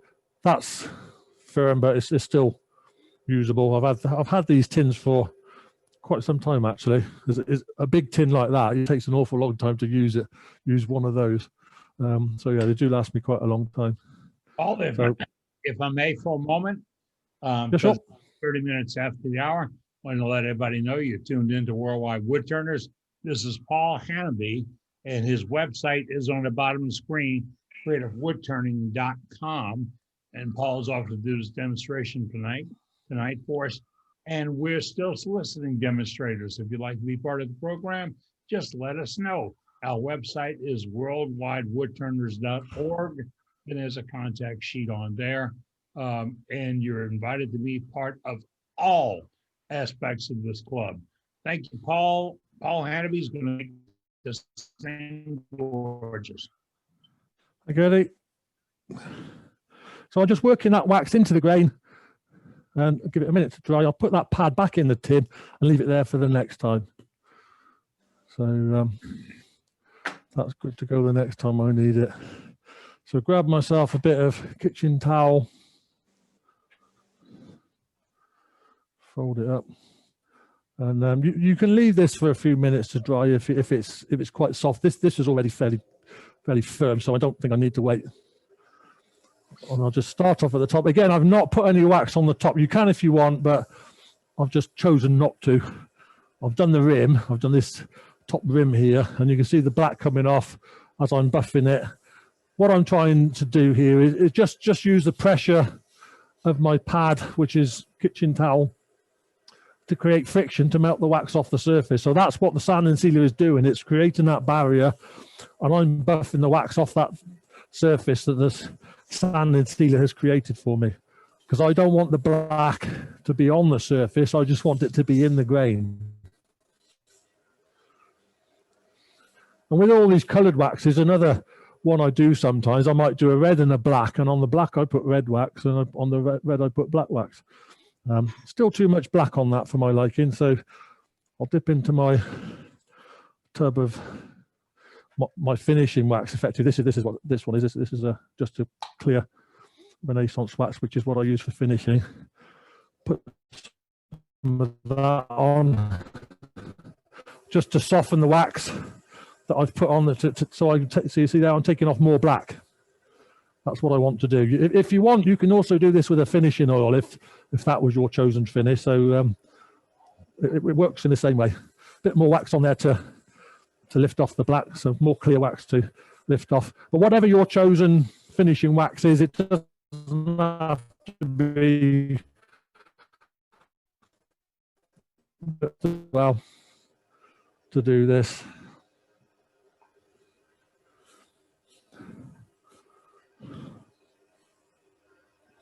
And you can even make up your own colored waxes. If you've got some paste wax, get a little bit of that and mix some powdered pigment, powder paint, or anything like that in it. I'll just show you a quick one. That should be done. Yeah, that's looking good. So we've got the black picking up the grain there. That little pot there, don't know how well you can see it, but that's ochre, powdered rock. This is natural ochre pigment, which is powdered rock, and this is mined 5 miles down the road from me. There's a little cave. There's a tourist attraction. You can go down there and see the cave.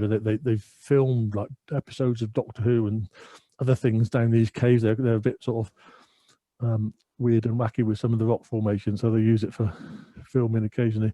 But they mine these it's an iron oxide of some sort, and this part of the world is well known for iron workings dating back to the Iron Age. Basically, there's sort of archaeological evidence of workings going back to the Iron Age, and obviously there's the iron ore is there, and that's what they use to make these ochre pigments, and artists use them to make some of the paints used for oil paints and stuff.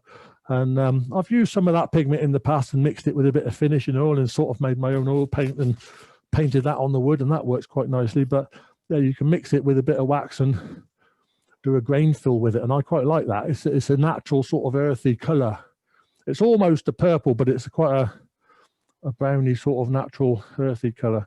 So I just need to part that one off. Same process as before. I'm just going to sharpen my parting tool.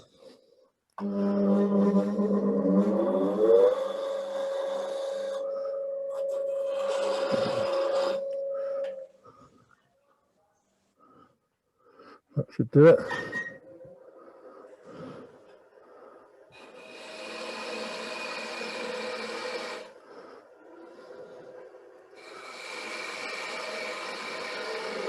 And as before, I'll start polishing off away from the base and then work in, leaving myself about a 1/2 inch stub. And when I get right up to the base, that last cut, I'm just angling the tool so I'm cutting on the edge. And by the edge I mean this part up here, not the tip. I mean the tip's doing its bit, but if I just tip the tool slightly to the right, I'm cutting on this edge, using that burr I've just put on it to clean up the base. So I'll have much less sanding to do to finish off the base. Well, I'm taking this down to about a 1/4 inch stub. And then at that point, I'll just hold on to that. Reduce that down to about 1/8 of an inch. Again, using the edge of my tool to try and get a clean cut on the base and part it off away from the foot, like that. So again, I've left that stub there. So all those little broken twisted fibers are on that stub, not propagating back into my foot. So I can sand that off very quickly with my little sanding arbor, which I've got here.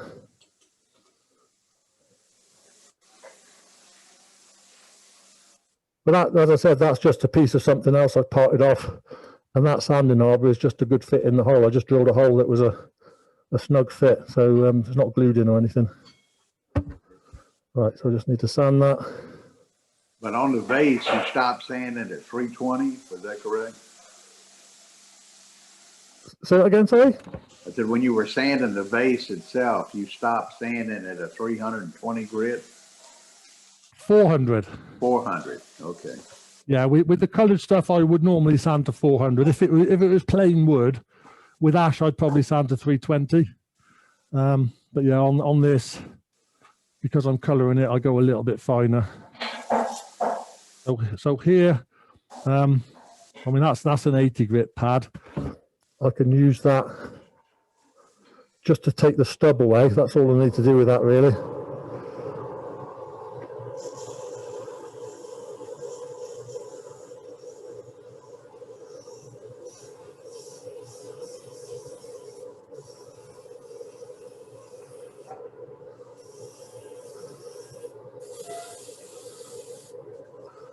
Then I'll switch down to 120.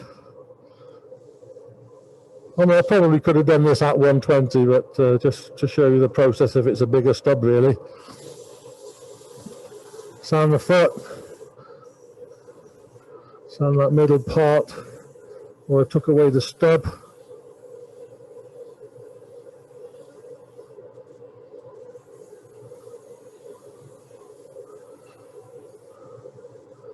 And then onto the 180.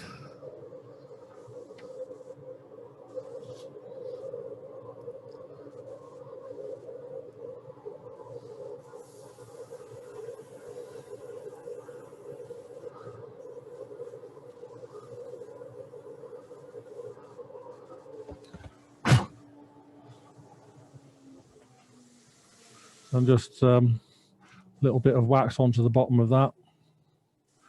There's still enough left on my pad there to do that, and then just buff that. I don't bother with the sanding sealer on the bottom, just straight wax, go straight onto the wax. Just take off the dust. So there's the blue and green with the black grain fill. Looks amazing. Great job, Paul. Really Very is. nice. Fantastic, Paul. So you can see the black sort of giving it a sort of a darker sort of feel to it. It's made the colours, I think, a little bit more intense. Whereas if I'd gone for the liming wax, it takes the whole thing lighter. It makes it a little bit more pastel in appearance, but I like the way it just works with the grain and enhances the grain. You can see at the top there, there's no wax fill on that. I decided not to do that on the top, but you can if you want. And then once that's done, plastic tube, and that drops in there. And that's it. Very nice. Very, very Okay. nice. Anyone got any questions? Thank you so much. I really learned a lot on this one. That's good. Okay. Great demo. That's the objective. Yeah, thanks, Paul. Ask too. I just wanted to point out that your chuck, when you have it closed and stuff, the jaws are not sticking out, and they're as close as possible to really grip that wood really good. Yeah, you can see there.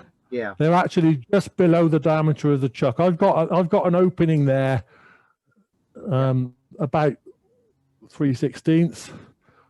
I sort of aim for sort of 1/4 inch or just below, but yeah, that's what I'm aiming for here is when let me just take that out.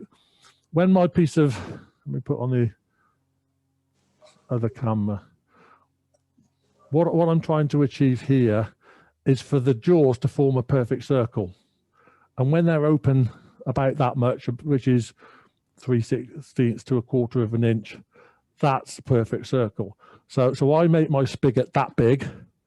Or at least that's what I aim for. These are the ones I've just made that I've parted off the bottom of these things. That's where my spigot should be, just there. So when I tighten down on it, I've got effectively 2 perfect circles meshing together. So I've got maximum grip across the jaw. If I can see here from the mark, I don't know how well that shows up on the camera, but I can see here from the marks the chuck's left that they're pretty much uniform across the width of the jaw because of that matching of the circles. If I make my spigot too small and I close the jaws down like this so they're almost all the way closed, what's going to happen is my piece of wood is going to touch the center of each of those 4 jaws. So I'm reducing grip because I'm losing grip off the corners. And if I go the other extreme, let's say I make my spigot that big, then what's going to happen is it's going to touch the corners of the jaws rather than all the way across. So again, I'm reducing grip. So to get maximum grip, I want that to be a perfect circle, and that's where it should be. So that's why the jaws are not sticking out a long way, because at that point there, that's where it should be. But I mean, going back to the jaws sticking out, at that point there, that's roughly where these are made. That's machined out of a single billet and turned, and then they saw it into 4. And that's about how much they take out on a saw cut. I've actually been to the factory and seen these being made. So I know that they take 2 saw cuts and they take about that much metal away. So I know at that point, I'm about right for that being a perfect circle.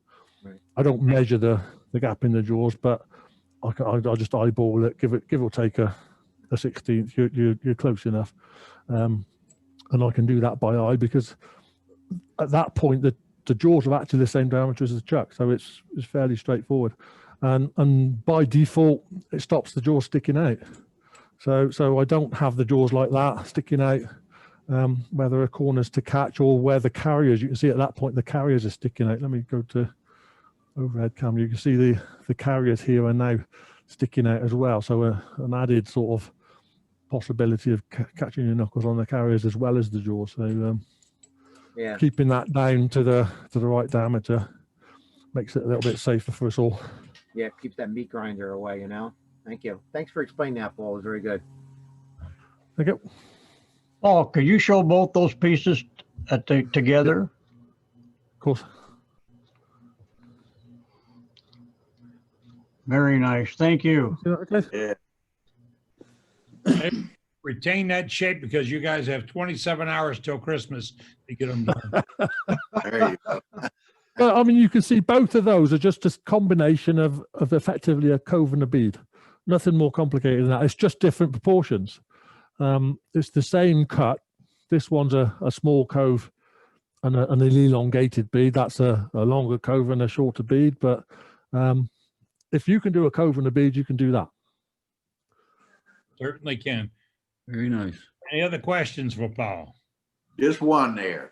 I wanted to ask, my understanding is the finer you sand it, the less the dye will penetrate. Is that correct? I think you're correct, yes. Okay. It still does absorb. The difference is how much. And I mean, I use the dyes in a different process on figured woods. And there, I might do this first sand into 120 and put a color on. Then I sand to 180 and put a second color on, and so on. And each time I sand, I'm taking off some of the color. So you're building up layers of color. And each time you sand it, you get different absorption in different areas. So you actually don't get one homogeneous color across the piece of wood. You get different colors on different parts. And I think it's combining the figuring in the wood with that, the absorption at different grits. So yeah, it does make a difference. Okay, that's what I was wondering about. I don't have much experience with colors there. I'm kind of a brown and brown guy, but yep. Anybody else tonight? With that, folks, we're going to move on back to gallery in a few minutes. But first, I got to say, Paul Hannaby did an awesome job for us tonight. He gave us 2 demonstrations. And remember, we all can participate. Thank you, Paul. I really appreciate it. You're welcome. And Thanks, Eddie. We will see you soon. Thank you. Thank you. I got to pull the spotlight off of that. I got it. So we're up to Joe Lesko. What you got to show us, Joe? I took him off. Muted. Uh-oh. Hold on, we went back to Eddie. Oh, here we go. You hear me now? Yep. Okay, we've been doing a lot of wig stands, and I'm a member of the Rocky Mountain Wood Turners, and we decided to do wig stands when I found out that my wife had breast cancer.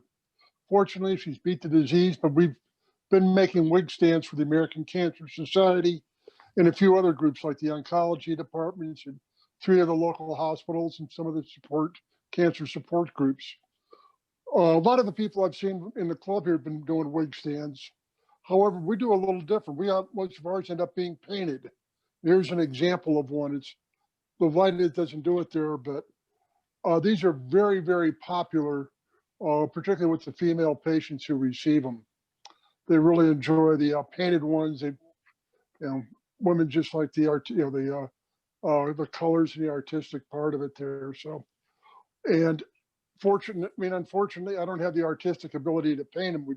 I've made about 15, 20 stands, but we've had groups like the Artist Collective of Loveland, Colorado has painted a bunch for us. The Art Department of the University of Northern Colorado has also painted some, and just other independent artists in the area have painted some wig stands. And now here's an example, and very, very popular. We've made over 200 stands so far, and we'll continue to produce them. A lot of fun. It's a great project. They're very well thought of. Thank you, Joe. It is a good thing. It's always a good thing to turn and give it away to people who have a need for it and would appreciate it, but make it all a little bit of art. Thank you, Joe. Appreciate it this evening. Sure. Very nice. I have to mention at this time, folks, that we've had a lot of input into our chat sessions tonight and our chat program. And if you wish to save the chat and go there to get information, you can do so simply by going to the chat button and going to the lower right-hand corner, and it's 3 little dots. You press the 3 little dots and it said save chat. Well, it saves it on your computer, but sometimes you forget and you got to do it right before you leave. But if you forget, guess what? We got the world's best IT director, and he puts all the information on our website. So you'll find the video, you'll find excerpts of video, you'll find chat information, written articles, photographs, and all that on our website, and that's 24/7. So if you have something like to add to the website, you can send it to us. The address and all is on the website, worldwidewoodturners.org.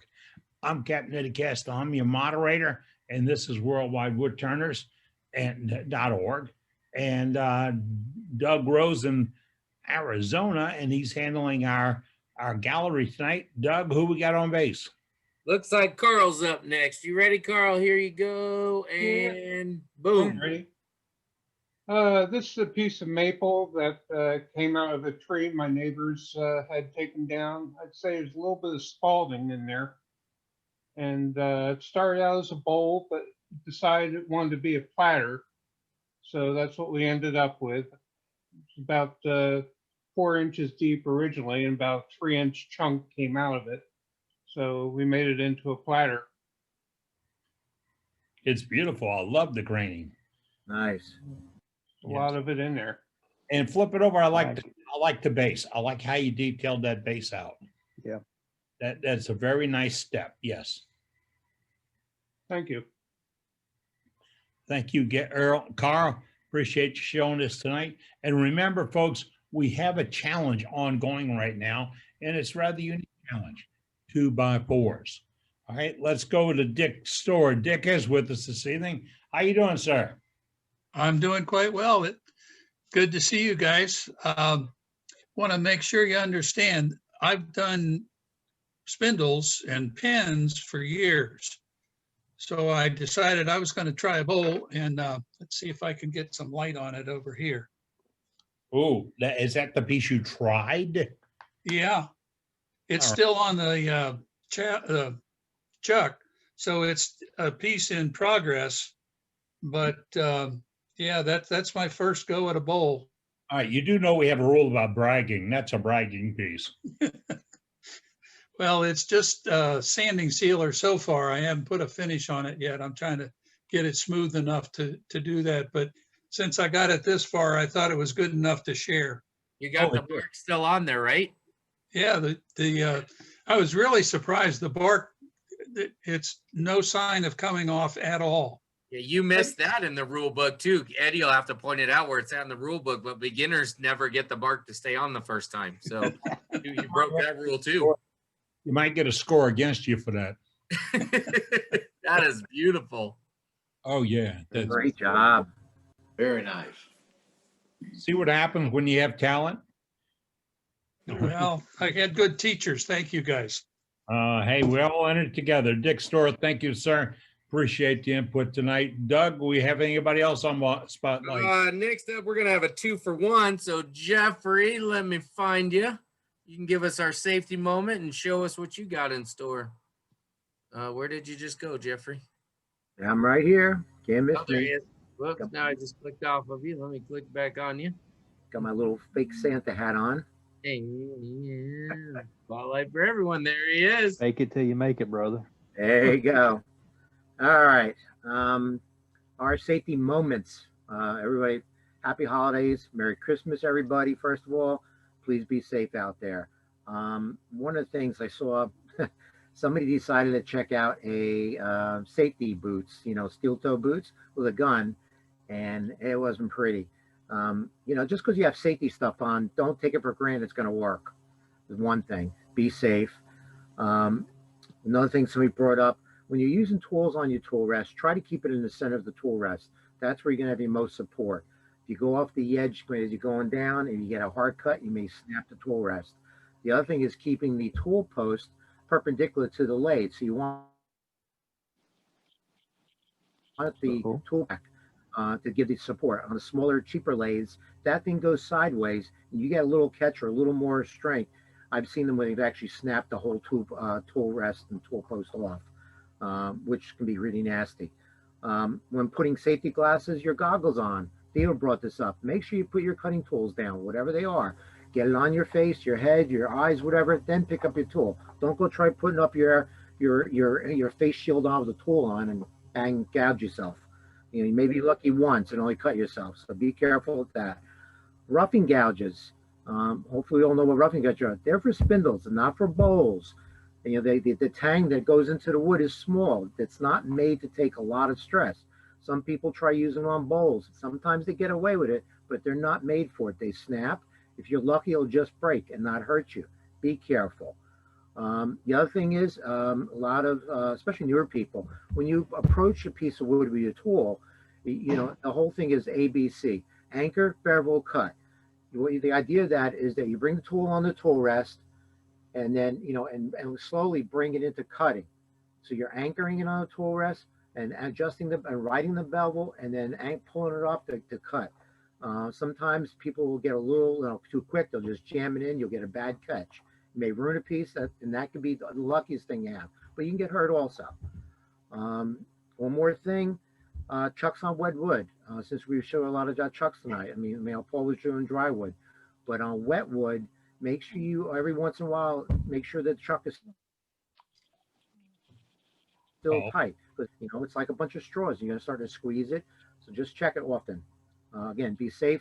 Merry Christmas, Happy Holidays, everybody, and thank you. Thank you. You got anything to show us for demo tonight? Oh yes, I do. I thought you did. I've been going through some tax records for 2.5 months, and in my closet with that, I found a couple things laying around. Not mine, but I found it. It's a birdhouse. I'll bring it back a little bit. And I just noticed that the top still comes off too. But I thought that was kind of cute. No idea where I got it from. That's one thing. And then a wand. Again, not a clue I had. Got capture rings, but I thought it was kind of cute. Oh, show those rings again. Show those rings again. Yeah, captured rings. Yeah. Look at that. Those are tiny. Yeah. In the uniform. Yeah, kind of cool. Not mine, but and then I had purchased this. This is from a Rose engine machine. I'll pull it back a little bit. Sorry. And my hat keeps getting away. So yeah, one of it's actually a doctor had done this on his Rose engine machine. Thought it was kind of cool. It's not perfect, but you can just see some of the ornamenting that Rose engine machine does. It's kind of cool. And actually, I think the nicest part was the writing you did. I thought it was kind of cool. Let's see. You have some wood laying around. Clocks. Again, not mine. It was one of my buddies. I actually found it at a garage sale locally once. I think I paid like $5 for it. But I just thought it's a cool little clock thing. So that. And one last thing. Again, not mine. I had bought this from my buddies. It's a nice pepper mill. I've got big hands,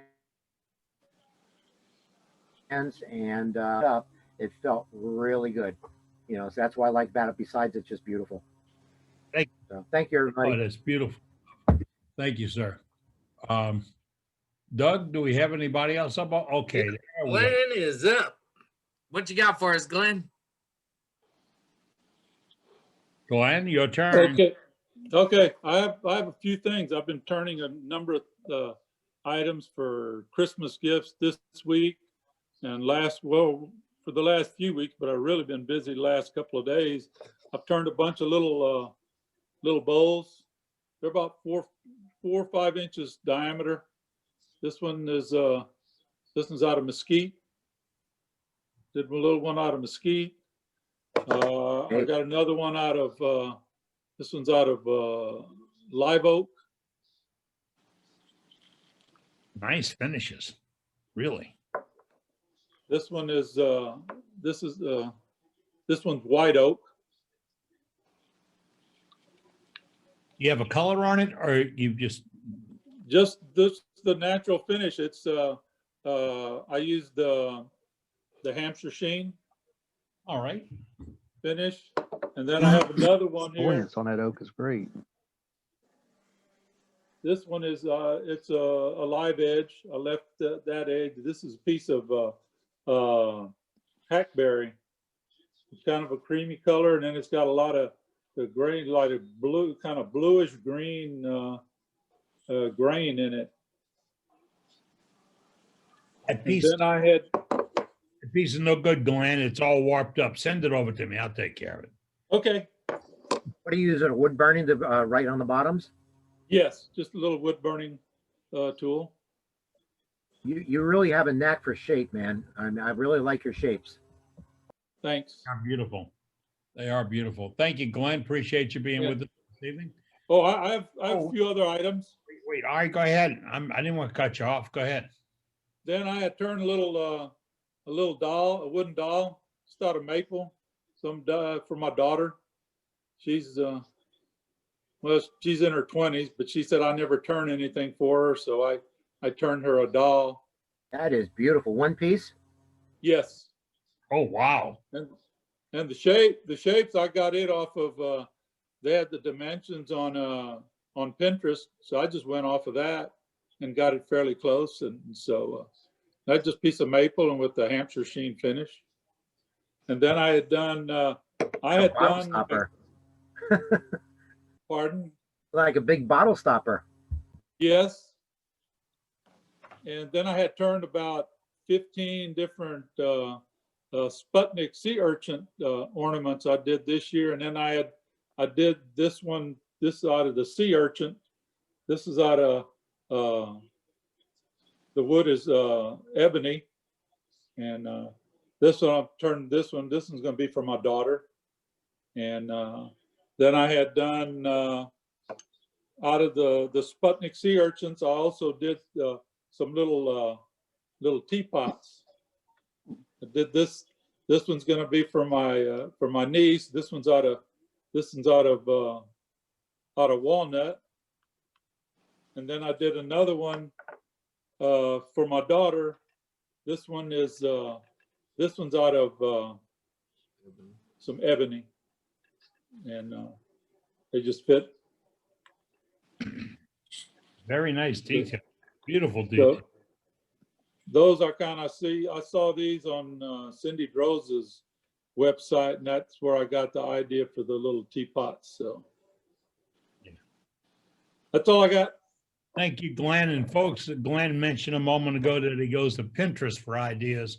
If you haven't done that, please go to Pinterest and see what they've got to share with you. They'll give you some ideas, some brainstorms. This is a hat that I got from Jeff. I have one other thing I want to add on, like on safety. I always try to part off with the parting tool in my left hand and grab the part with my right, because when you have the part off tool in your right hand and you're reaching out over the chuck and the chuck is spinning, and if you have a long sleeve shirt or something, it could grab your sleeve and it could be bad news. So I always try to do the other way, and I always did that. Also, I was in a machine shop for 40 something years, and I never reached over the chuck because it's just too easy to get caught up in it. And so if you stay away from it, I think you're gonna have better luck. Thank you. Great detail. Yes. Great hip. I got Thank you, Sharon. Thank you. It's a few moments after the top of the hour, folks. You're tuned to Worldwide Woodturners. We have a virtual meeting here every Wednesday evening. You're invited to be part of it. If you need more details, the countdown clock, the connection, everything else is on worldwidewoodturners.org. Check it out. All right, Doug, we're back up with you again. Here comes George. All right, what you got for us? Whoa. Well, this is my first shot at a basket illusion. It's a shallow bowl platter and about 10 inches, made out of actually Australian cypress. It's an Australian pine. A friend of mine gave it to me. And then wow, I have a maple bowl with a little bit of coloring on There it. you go. That's nice. There you go. And a little matching friend for him. Look at that. Does that sit right on top?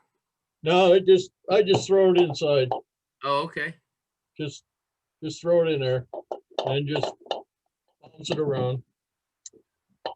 That's George, is that Joe Sonia paint? That's exactly it. I take and thin it out and take a toothpick and put a dab on there, and then take an airbrush and just use air to spread it around. Yep. And, done it. It's great works stuff. out fine. Great work. That basket illusion is really nice. That's my first one. I'm going to do a lot more of them now that I found out it's not as hard as I thought it was. It's all math. You learned it in the 7th grade. No, it's not math. It's wait a minute, where is it? I got I'm one. going to ask if you used a computer program for that. Yeah, I've got a circle graph here somewhere that I stole off the computer. There we go. Right there. Can you see that? Pull it back towards you. There you go. There's a website you can go on and get them, and you can make them with as many squares as you need and as many lines. And I'll tell you, I'd never try to make one just guessing at a pattern. I tried a couple pieces of scrap, and let me tell you, they were ugly. They go unique. Let's say they go. Anyway, thanks for putting my website up on the list there.